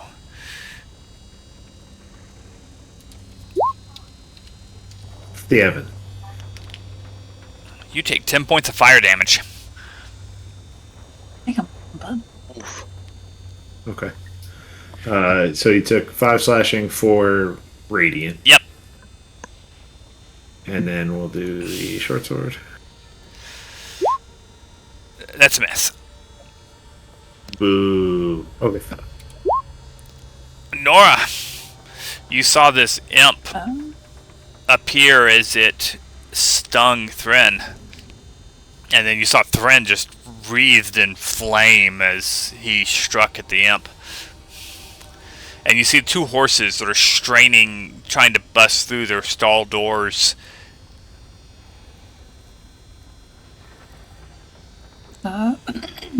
Taking care of the imp first before I get to the horses. She is going to lash out an Eldritch Blast towards the imp. Papa. That's gonna miss. Oy, that is going to miss hard. I would like to remind you that you still have that flower from last session. What do I have? The flower that acts as a heroic inspiration. Oh, that's right. Sure, why not? I'll use it. You can re-roll that attack roll. That one, come on. 19. That is a hit. And with 12 points of force damage, how do you kill this imp? She is going to basically open up her tome and just kind of like rip out the flower and like chuck the flower in like an Eldritch Blast. Just like throwing out. And you see some coalescing of colors from the flower infused into Nora's Eldritch Blast as it strikes this imp. And Thren, you've been close to multiples of these fiends dying now. And while this imp does still dissolve into black sour goo, you do, instead of that sulfurous smell, this time you smell flowers. Not quite as bad. Anything else, Nora? Hold on, did I have any? I was like here-ish here. I'm just gonna use the rest of my movement towards moving towards the horses. That's it. Zygon. By now, I'm gonna rule that your Yeah. is over. I let it stretch to cool. the first combat, but it's over at this point. Yeah. Yeah, no worries. I will advance in 15, 20, 25, 30. And then up by Thren is where you can see the leg poking out by the dead horse, correct? Yes. From this distance, would I be able to just... I'll put a mark on the map exactly where it is. It is right... Could I discern... Oh, it's not... It's right here. Okay. Could I discern that the man is alive? You cannot tell from this distance. All you can see is like from the knee down of a foot sticking up from underneath a horse. Okay. The horse is definitely dead. Okay. Then I will move to this spot, and then I will hold a mind sliver if another enemy comes into sight. Marcus, what are you doing?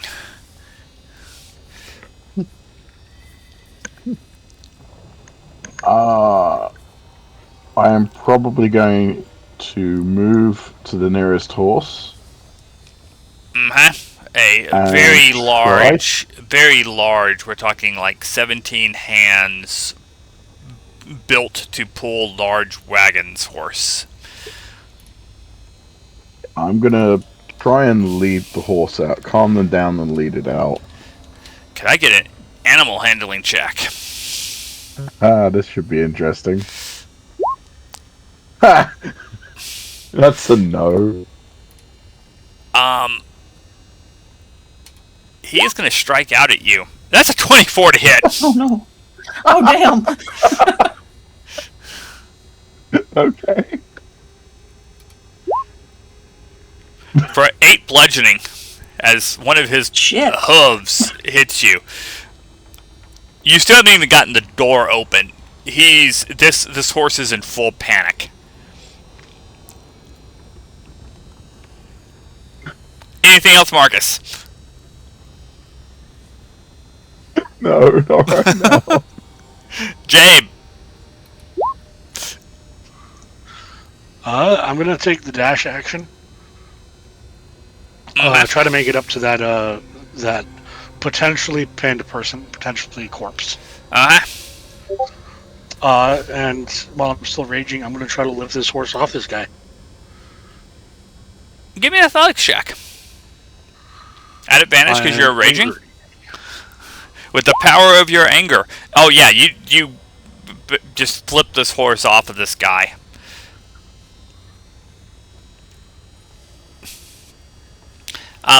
You see a man, he still has a death grip on the lead rope on this horse. You cannot tell if he's alive or dead. That's all I got. Bonus action to maintain the rage. Thren, it is your turn.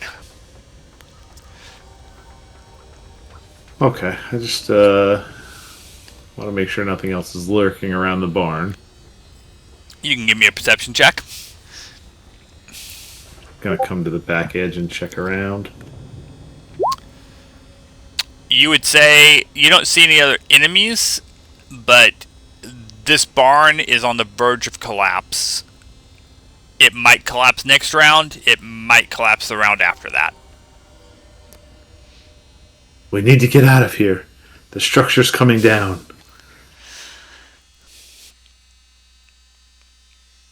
And I'll dash.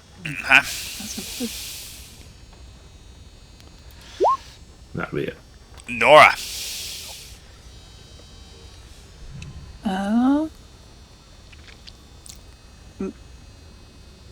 I'll shout out to Jabe, see if that person is anywhere near alive. Is he up or down? I can't tell. He's got a grip on the horse, but could be rigor mortis. Nora will run up next to Jabe then. You can give And see me what's happening. a medicine check. Thank you. Oh, come on, please. He's 13? alive, barely. Oh, thank God.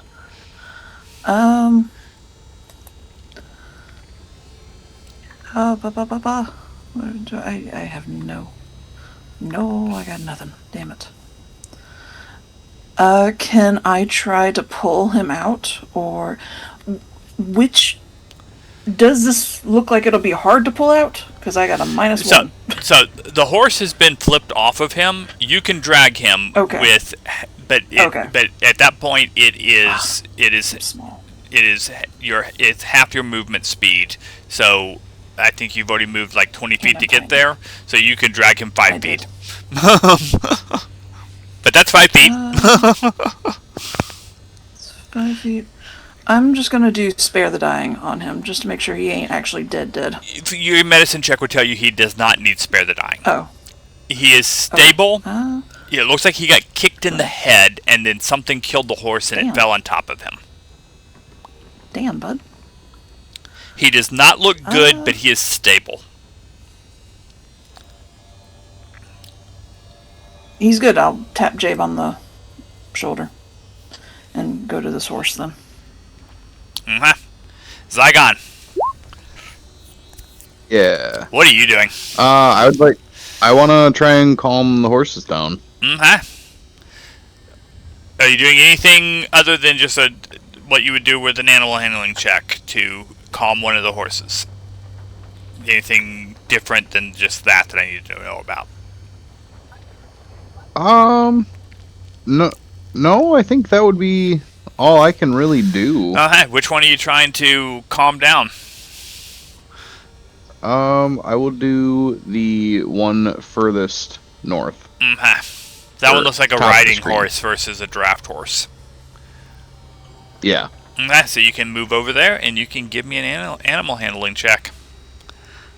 Sounds good. Oop, shoot. There we go.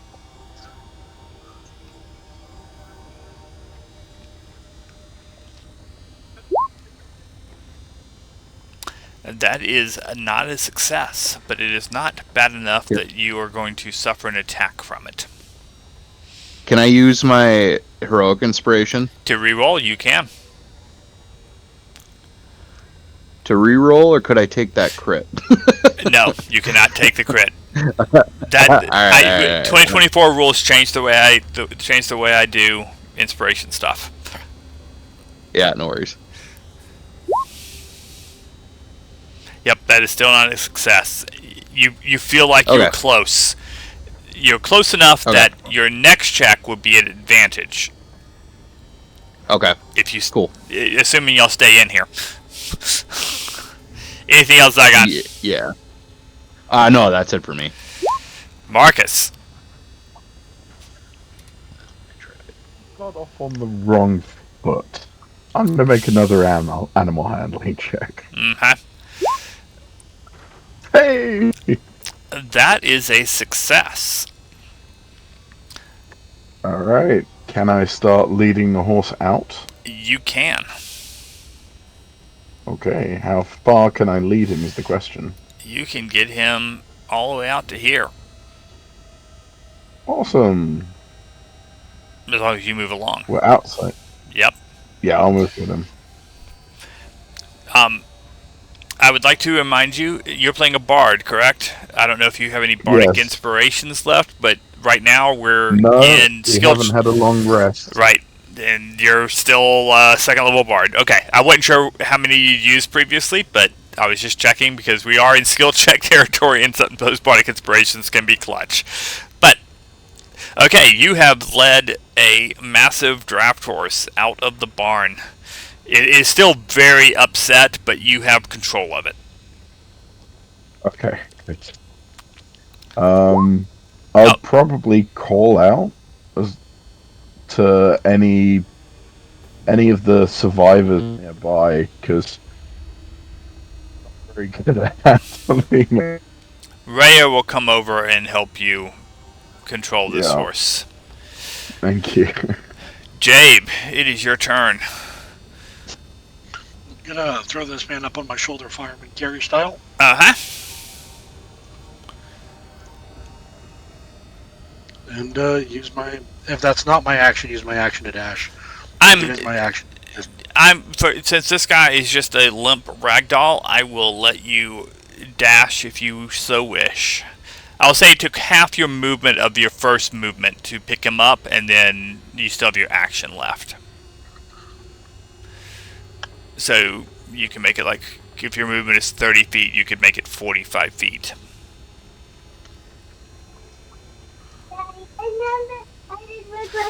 So you're right at the doors out of the barn. Well, hopefully this thing holds up another round. Thren, you hear Alright, beams cracking and snapping, but it has not collapsed yet. What are you doing? Look over here and try to help them coax this horse out of the barn. Okay, so are you wanting to make an animal handling check yourself, or are you just helping whoever is trying to do it? I mean, my first thought was kill the horse so that no one wastes time and we get out of the barn before it collapses. But that doesn't seem like the best plan. So I'll try animal handling. Okay. Okay, that is a failure. I believe, I don't know if your fighter level has the thing that lets you do a second win to tactical advantage, I think it's called. You get, I think you get that at second level fighter. I'm not sure if you get it at first or not. Not a second level fighter. I'm only a first level fighter. Yeah, I'm not sure at what level you get that feature, so... I believe it is second level, but Yeah. It is second level. Okay. It's a great feature. That's why I was asking. Okay, yeah. 9 is a failure. Either way, I burnt both of my second wins the last time anyway, so those are... It doesn't matter. Nora. You see... Nora So is... Jabe has carried the body of the person mostly out of the barn. You can tell this barn is very close to collapsing. What are you doing? She's gonna tap Zygon on the shoulder and cast guidance. You can do it, little man. One more try. And then she's gonna book it out. Okay. So you get guidance, little man. 1d4. Get him. Zygon.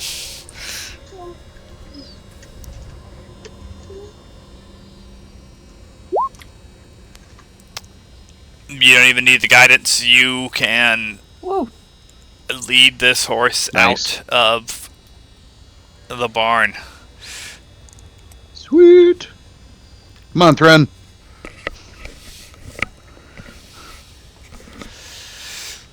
Thren, you will make it out. You and Jabe will make it out as the barn is collapsing around you.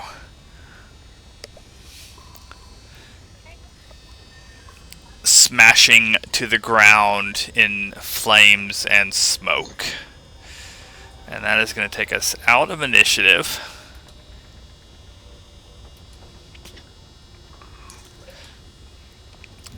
And at this point, y'all have about 12 total people following y'all around,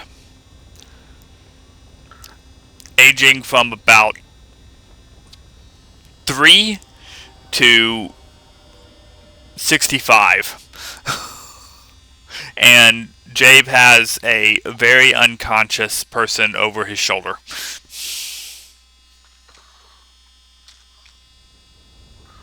I'm gonna start looking up and down the street to see if I can see a cart. Give me a perception check, or if you think another check is more appropriate. Make your case. Perception, I think, is probably the most appropriate one. No. You see one in flames. I'll communicate to the rest of the team. It's like, this looks like a draft horse. We got a lot of people with us. I think if we could try and get some kind of cart, it would probably make any journey that we make from here on out much easier.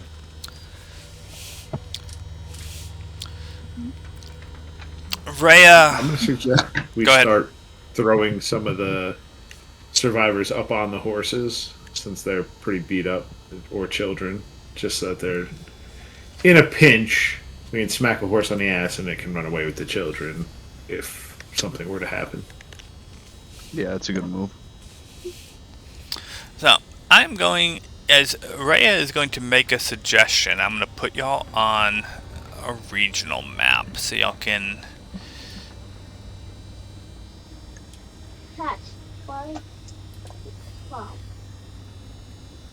So y'all are currently here in Elturel.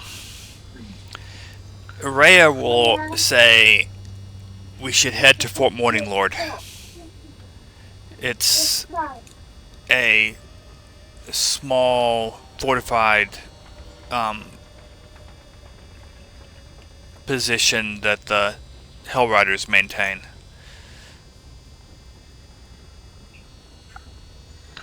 Yeah, I mean, Either way, if it's the that's the closest. nearest. Yeah. It's about a day's travel away from Elturel. Day and a half.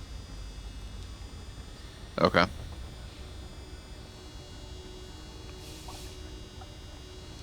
Yeah.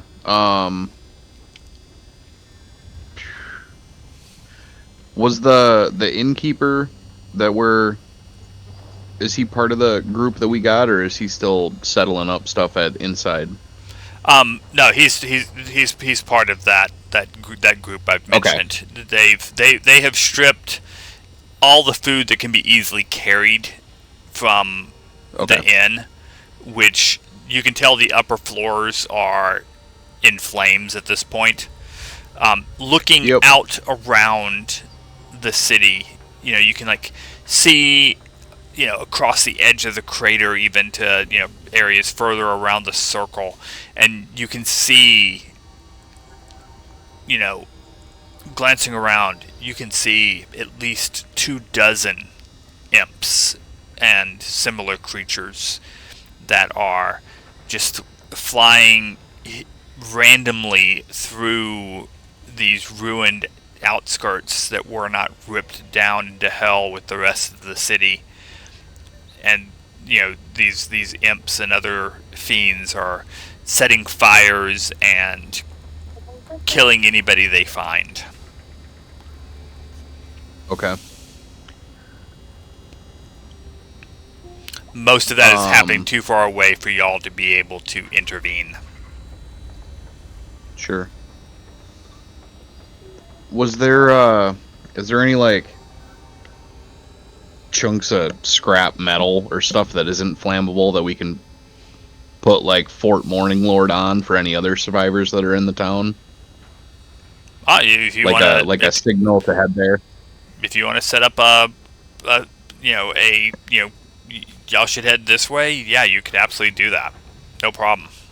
I would love to do that. You can find some paint. Okay. And then once that's established, we'll take a heroic inspiration for that idea. Oh. Well, thank you.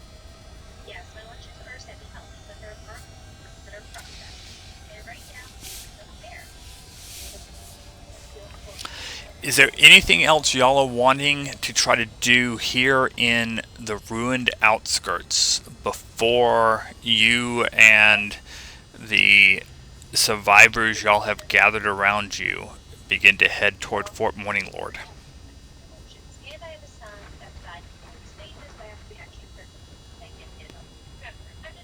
I don't think there's anything else of worth here now that everything has collapsed. We should just salvage the people, what supplies and provisions we can, and get out of here. Okay.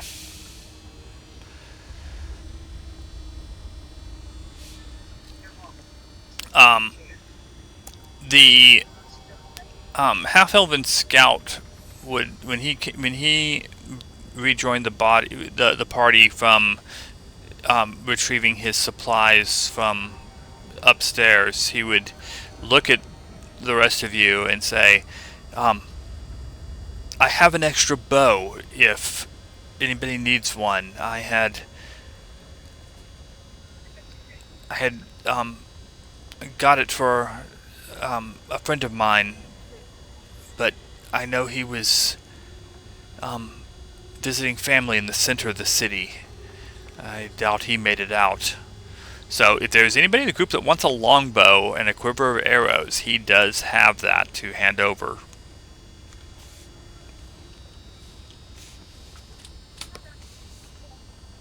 Group loot. And the barkeep will also say that I pulled these from the special storage that we keep in case of emergency behind the bar, and he has 2 healing potions. Oh, yes, please. Yes, I think we need to. no. I think we should Jay will take take one. those.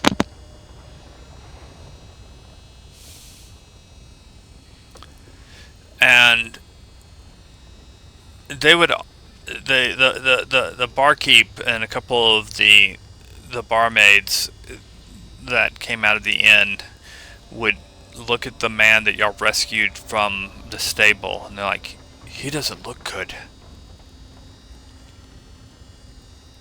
Is he gonna be okay?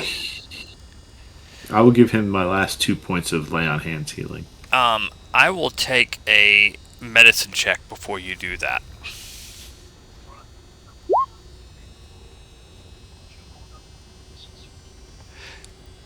You don't 17. think that will help?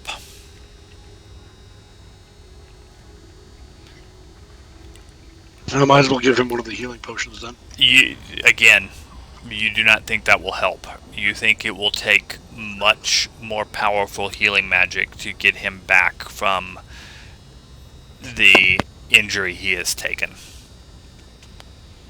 He has taken a severe blow to the head.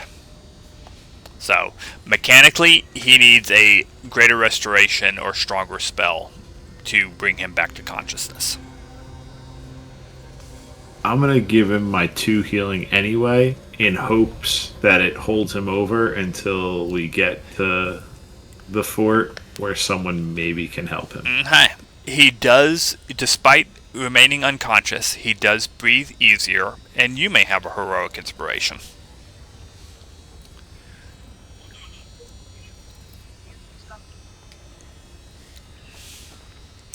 And with that, you and your ragtag band of refugees from Elturel exactly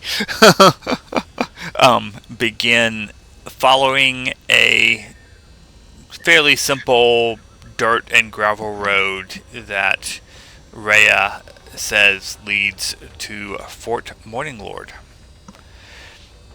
And while Rhea said it's only a little over a day to get there, y'all quickly realize that even with the 2 horses to help carry like the children and the one very old lady that is with y'all are all tired. These refugees are simply people for the most part, and they are exhausted and traumatized, and they are moving slowly, and you are not making good time. And everybody at this point, you also realize, Nora, you would feel it more than any of the other player characters, but all of the NPCs that are with you are feeling it, because it's once you move away from the fires of Elturel, it is dark. And Nora, you've never been out in the dark. It is very unnerving.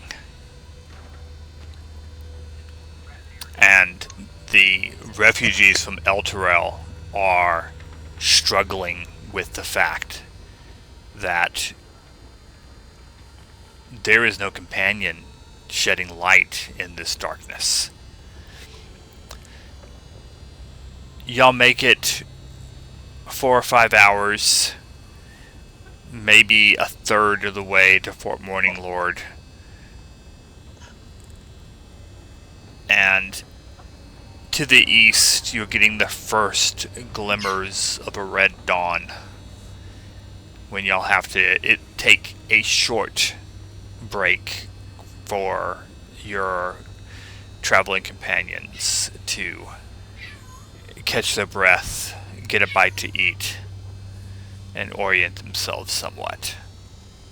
Is there anything y'all are doing that I need to be aware of? I need to tend to my horse wounds. So at this point, you can all have a short rest. If you would like to stop for longer and take a long rest, let me know. With the condition that most of the people are in, and that the fear that I can see them having, I will recommend that we all take a long rest, make a small camp, build a fire to warm everybody up, and maybe put a little ease in their minds instead of traveling through the pitch dark. Well, at this point it is dawn, so it's about to be light. The sun is rising. Y'all have been awake for like 24 hours at this point. Could we send Rhea up ahead to Fort Morning Lord and maybe have them like meet us halfway back with help? So you would like to send Rhea ahead? I'm just talking out loud. Nah. Like, I feel like with the group we have, we need some help in getting them there effectively. You know? I think we send Rhea ahead on the riding horse. It'll get there before any of us could. And maybe they can bring some supplies. Maybe even, get some patrols going if we've seen devils. Yeah, I mean, even like a horse-drawn carriage just to grab everyone else, But, I don't know, just talking out loud. I think it's a good idea. Yeah, I think it's a good idea too. That's not a bad idea. Okay. Well, let's do that then. Okay. Then, as y'all are camping and taking a long rest, Rhea will take the riding horse and ride at her best speed. Even in her... she is obviously suffering from mental and emotional trauma as well. Y'all passed people she knew dead in the street. Right. But she's young, but she's a trained warrior, and she will do her duty, and she wants to see these people safe, and she will mount up on the horse and begin a steady trot out of sight. So, as y'all are attempting to take a long rest, what are y'all doing that I need to be aware of at this encampment? While everyone's resting, I would like to try and boost morale a bit with some performance. You may give me a performance check. Can I help him with guidance and like a helping action as well, telling a story? Possibly? Do you have proficiency with performance? No, I don't, but I can give guidance then. You can give guidance, but you cannot give the help action. Okay. Can I use my survival to try to make a fire hole, something that doesn't burn too bright or give off too much smoke, but still has plenty of heat? You may. Yeah. Go ahead. Go ahead. No, you can go. I was gonna say while we're starting to make a fire, I'm gonna kind of cozy up next to the younger orphan kids and just talk to them about the virtues of the Raven Queen and how they should maybe find some good religion that might help them through the night. You know that everybody here. So when you start trying to talk about the Raven Queen, everybody in Elturel are followers of Lathander, Torm, Tyr. Oh yeah. Oh yeah. Yeah. Hence is why I'm trying to start the conversion. Yeah. Start it young. And to help with that, I'm going to give them each 5 gold. Oh, God. Wow. Why don't you give me a persuasion check? I'm not good at any of this stuff. Yeah, you don't even manage to give away the gold. The various adults are like huddling up the children like close to the fire away from you and putting like interposing themselves. Nice. I just think if you took a better D&D, you may have had better outcomes, is all I'm saying. Wow. Yeah, we should just take the kids away like the old stories say. Okay, Marcus, your performance does a very good job of making people feel at least able to get some rest, feel a little less traumatized.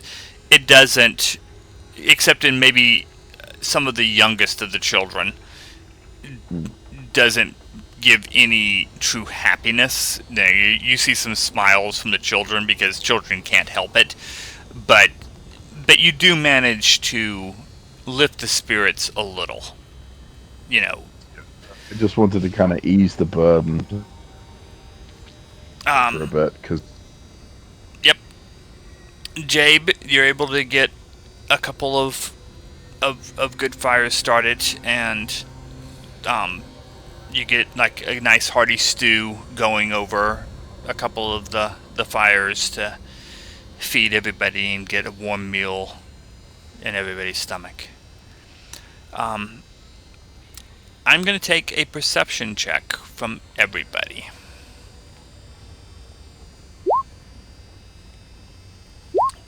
Because I assume that while y'all are having this rest, that y'all are like taking turns to like set watches and stuff. Yeah. If none of the kids want to listen to the virtues of the Raven Queen, then I would start a 4-hour trance. So Not I a could problem. get a long rest out of the way, and then be able to stay up the rest of the time to keep vigilance. Okay, you can make another perception check then.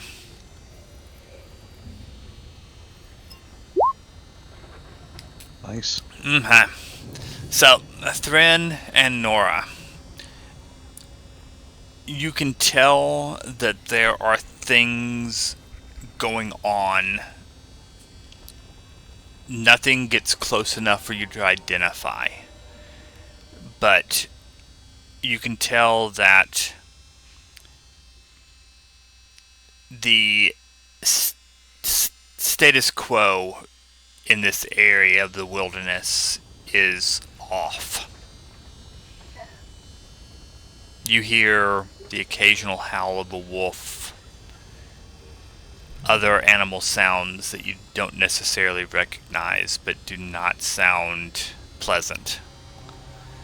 But nothing gets particularly close.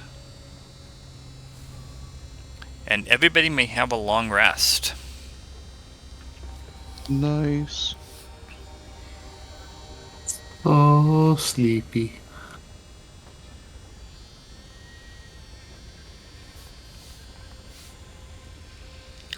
Now, y'all gonna wait at this location for Rhea to return, or are y'all planning on meeting her along the road? I think we need to keep moving. The more space we put between Elturel and ourselves, the safer. I tend to agree. Put a...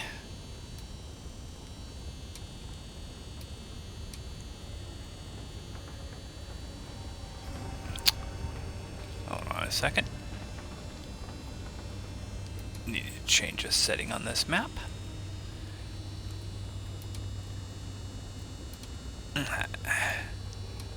That's better. Okay. I put a little group token on the map to mark where y'all currently are.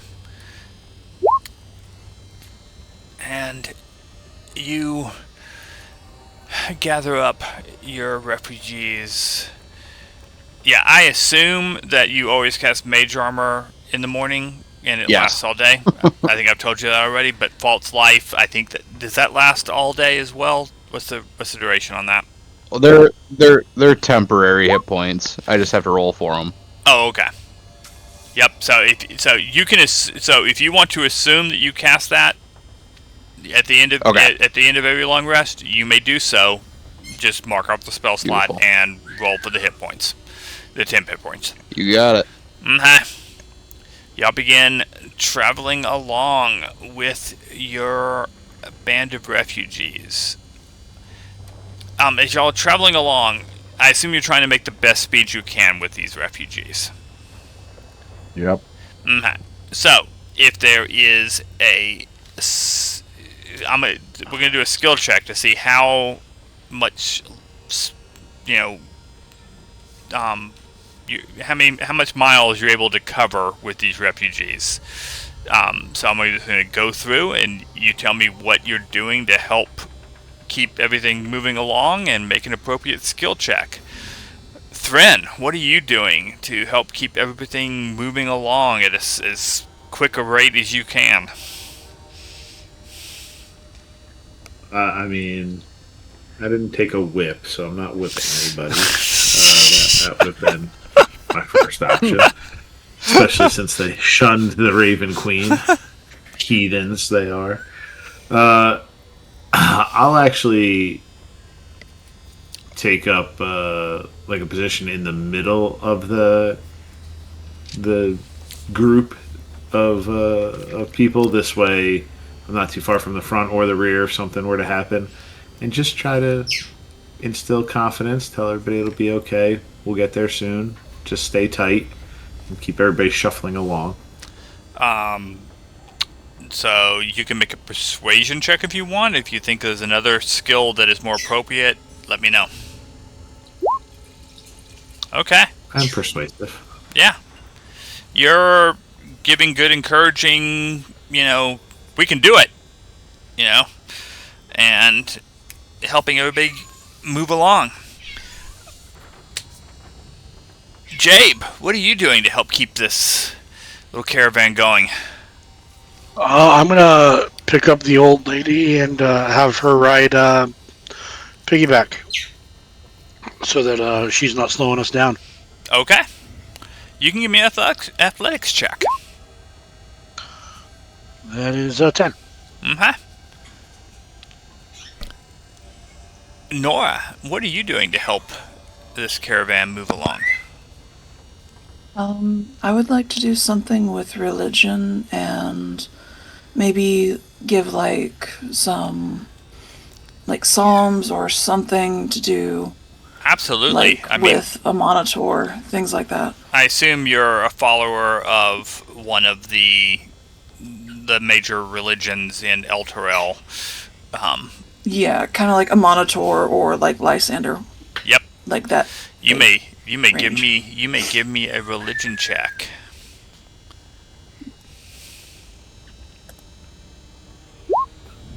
Mm-hmm. Ugh, 10. Yep. Marcus. Well, Marcus is probably going to be strolling along, strumming on his lute. I mean, it's what bards do. Yeah. You may give the performance check.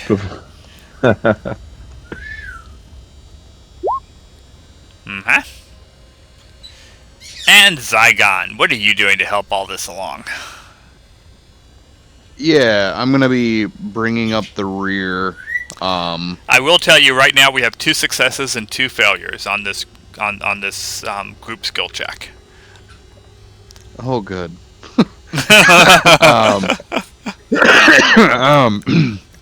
I'll be bringing up the rear, kind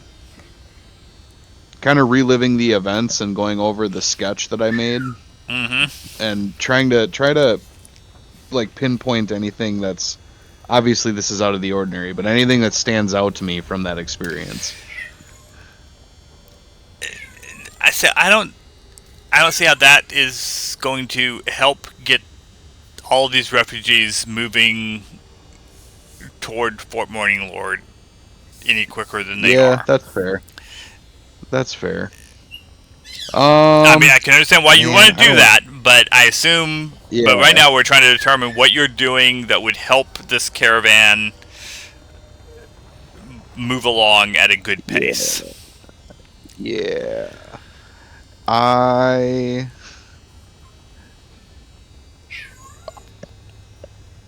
don't really have a whole lot here. Like,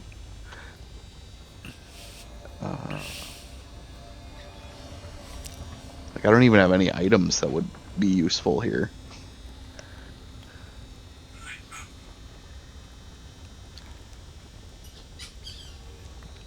Are you? Let's see. What could you be doing? What are your proficiencies in? My proficiencies are in calligrapher's supplies, Mm-hmm. and I am proficient in arcana, history, investigation, perception, religion. You could definitely be drawing pictures for everybody. Yeah, to you try could. to- Yeah, or everybody come and have- you could use perception to help, like, keep an eye out for any dangers that need to be avoided. Yeah, I will do that. Okay. There you go. So, Zygon, you are able to, like, notice some areas where some predators were gathering that you're able to avoid. Thrin is able to boost everybody's spirits a little and keep them marching along. You can do it. Just put one foot in front of the other. And who else had a good role? Marcus. Marcus's performance definitely is, helping everybody move right along. And y'all travel the rest of what y'all have daylight for. Y'all make it probably within 4 or 5 miles of Fort Morning. Excuse me. And just as it's not like full dark yet, but Rhea comes trotting at a good steady pace along the road towards you, and she says, "The fort has been sacked." Oh God. There's there was nobody left alive. If they took anybody with them, whoever it was took their bodies with them. I didn't see the pools of ichor like we saw from the fiends. This was different. There were people that had obviously been killed with arrows, but there were no arrows left. It had been stripped. There is a wagon there. The horses were dead. The handful of Hell Riders that were there to garrison the fort were dead. There's additional weapons. Swords, flails, spears, shields that we can arm ourselves with for those who don't have.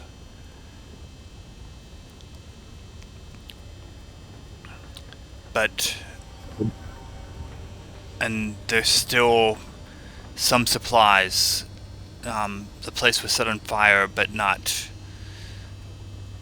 in a way that it completely burnt. Okay. Is it like, can we reinforce it? I mean, it would give shelter for a night. It's not somewhere we could stay long term. Okay. I think What? we have to head to Baldur's Gate. There's nowhere else to go. Okay. Are there any boats on the river still? Y'all are far enough away, just far enough away from the river that you can't tell. Yeah, I think we should rest here for the night with all the survivors, and then try to figure out the river situation tomorrow.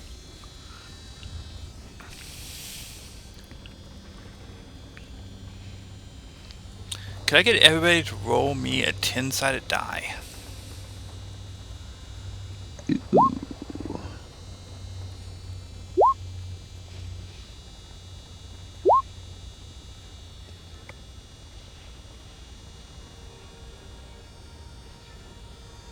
Marcus, still need a 10-sided die roll from you, please. Thank you. Okay, y'all can continue. Cool.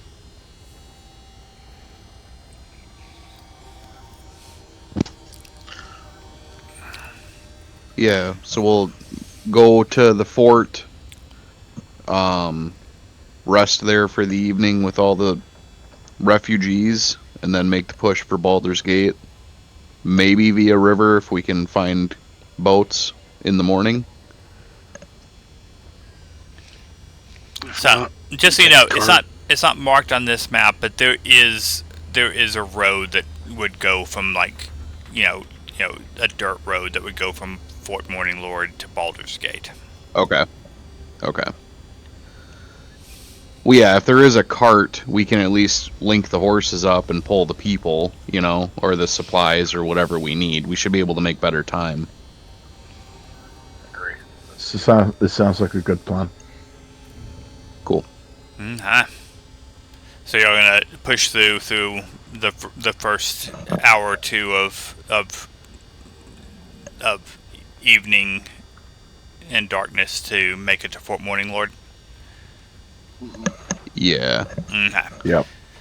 So Yeah. I'll on like any gear or whatever, I'll put the light cantrip on it just so we have something for them to follow. So Fort Morning Lord was basically at the edge of the light that the companion gave before. Okay. But so as you're moving along right now, you're moving. The sun has set to the west. And you get that kind of red glow to the west, even after it's kind of dark where you are. But there's an even more substantial red glow to the north and east, where the remnants of El Terrell still smolder and burn. And you will make it without incident to Fort Morning Lord, where you're able to put out the couple of fires that are smoldering. Mostly it's roofs and stuff that have burned. And you are able to find enough provisions there to feed all of your refugees that you currently have for 5 days. Cool. At the speed that you're getting these refugees to go, and you think it's at the speed you think you'll be able to go with an actual cart now, to put the slowest ones are the ones that become very tired or injured along the route in a cart. You think that you can make 15 miles a day. Okay. So you have provisions to get y'all halfway.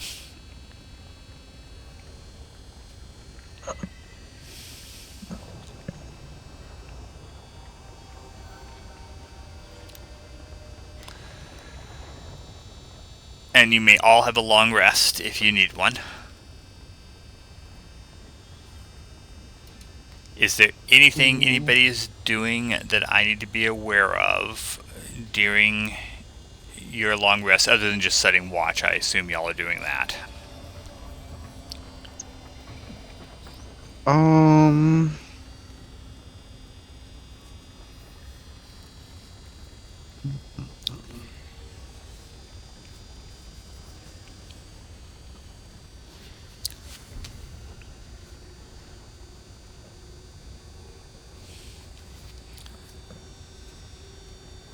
Doesn't sound like it.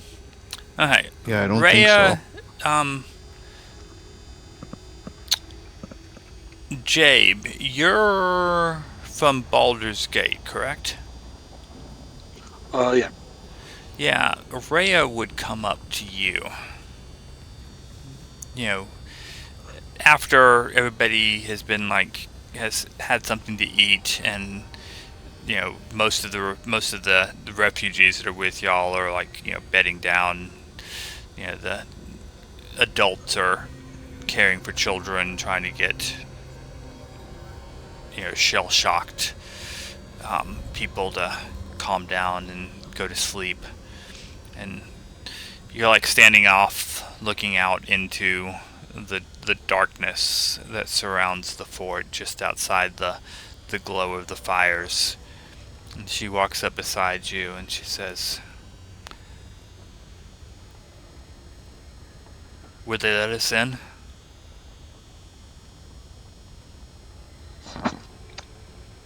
I don't know. Definitely anyone that can provably lend a hand. But for the old and young, I don't know. Ravengard, he ruled the city, right? Well, some say with an iron fist. But he was an Elturel.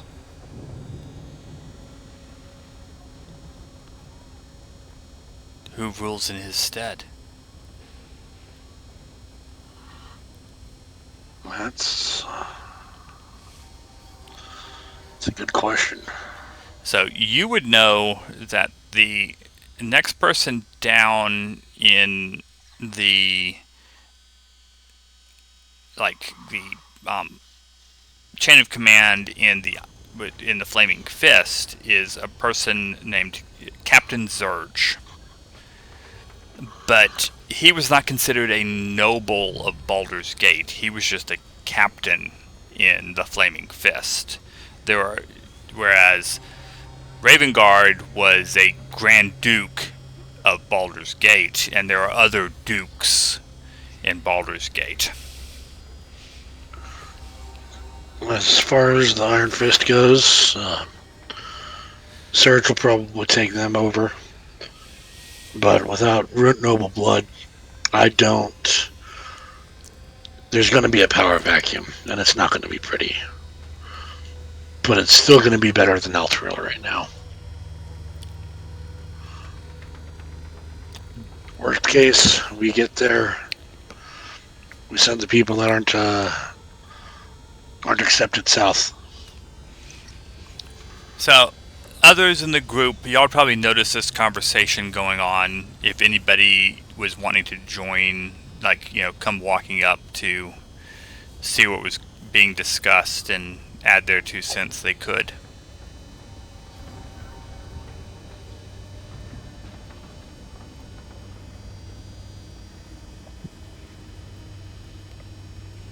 Okay. And Jade will actually wave some of the party over because there's something he'd like to discuss. Okay. Alright. Zygon will come over. What's up, buddy? Well, ideally, if we can get in, we might be able to get enough money from that treasure that's supposed to be in the bathhouse. Might be able to get it out and get these people going somewhere else, somewhere safe.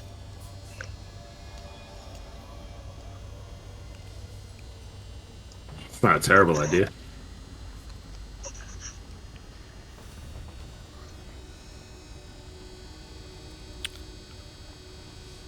I think we have a looming issue. 'Cause we don't have enough provisions to get everyone there. We do not. So there's probably some hunting to be in order. Yeah. You do know you have one person with you who one of the NPCs that is with you is a hunter. Yeah. Well, one option we have, go south, go to the woods, Sharp Teeth. Maybe we find hunt till we have enough provisions to make it to Baldur's Gate from there. Or we could just try and go along the river, fish up what we can.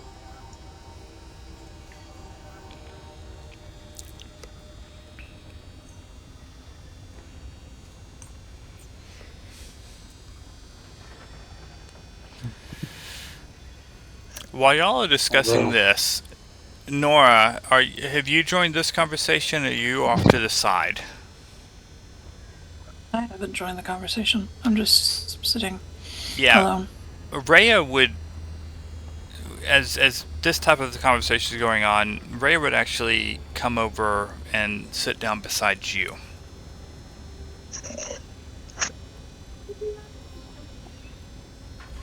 And she would say, "Your family, they were all in the city, weren't they? Most, yeah. Oops. Your brothers, they were Orders of the Companion?" Yeah, 2 of them were. The oldest of them.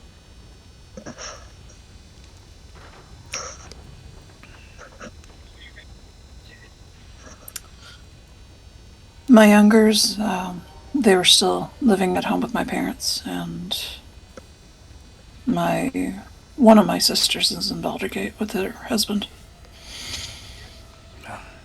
At least she is safe. For now, hopefully. I don't know what became of Elturel, so hopefully it doesn't befall Baldur's Gate either.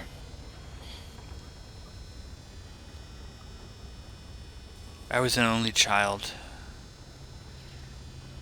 And My father died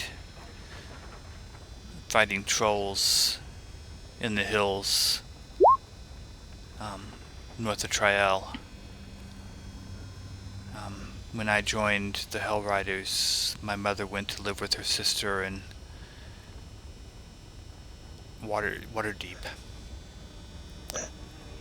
But all of my friends, the family really that I knew, were all there. Gideon, priest of Lathander. He was pulled down into hell with all of the city. How could that have happened? What happened? The companion was watching over the city. What happened? How could it have gone out like that? And while y'all are talking, one of the refugees that joined y'all gathered a handful of refugees, as y'all were making your way out of the city. Your little band grew. And a elderly man, early 60s, wearing very dirty, singed clothing, but it is obviously the garb of a servant in the... Hold on a second, make sure I'm naming this place correctly.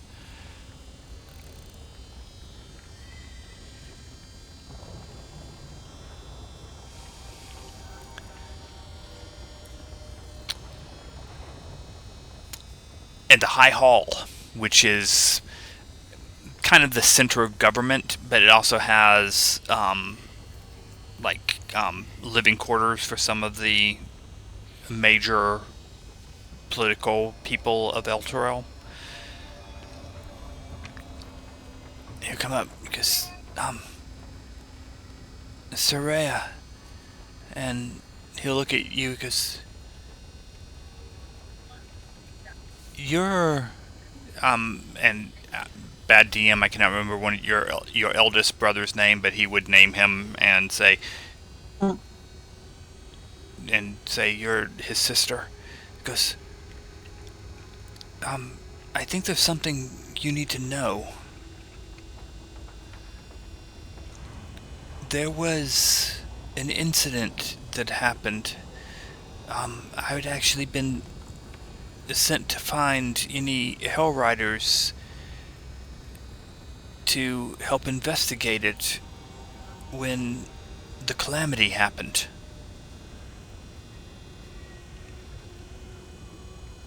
It says, I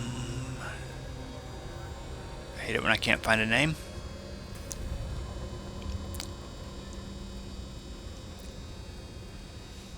We found somebody murdered in the High Hall. Orin Vyrick. He was Thavius Krieg's valet. Thavius Krieg is basically the ruler, the leader of Elturel. And nobody could find the Overlord, the High Observer.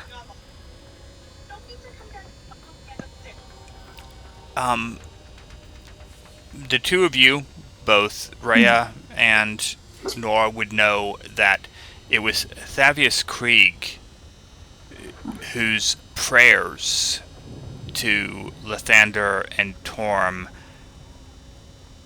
brought the companion into existence 50 years ago to stave off a invasion of vampires and undead that were attacking Elturel.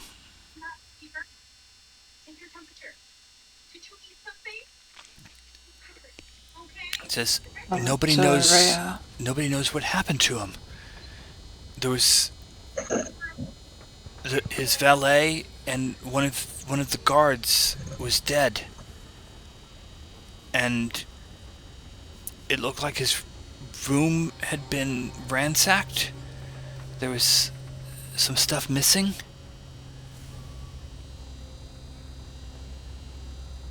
And I wasn't able to find anybody before what happened. Oh, good God.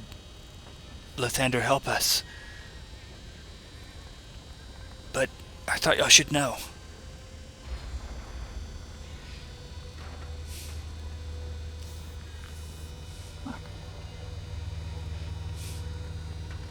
Interesting.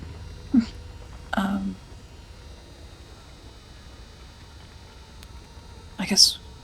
Do you think Krieg went down with El Terrell? I don't know. Nobody could find him. Shit. Do you know when the last time anyone saw him was? Or when was the last time you saw him?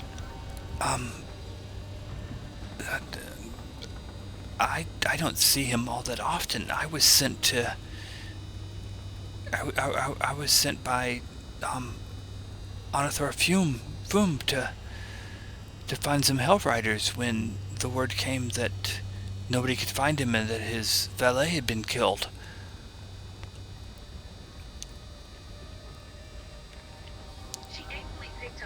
There was a search in the High Hall, and there was no sign of him. Somebody said there were some horses missing from one of the stables.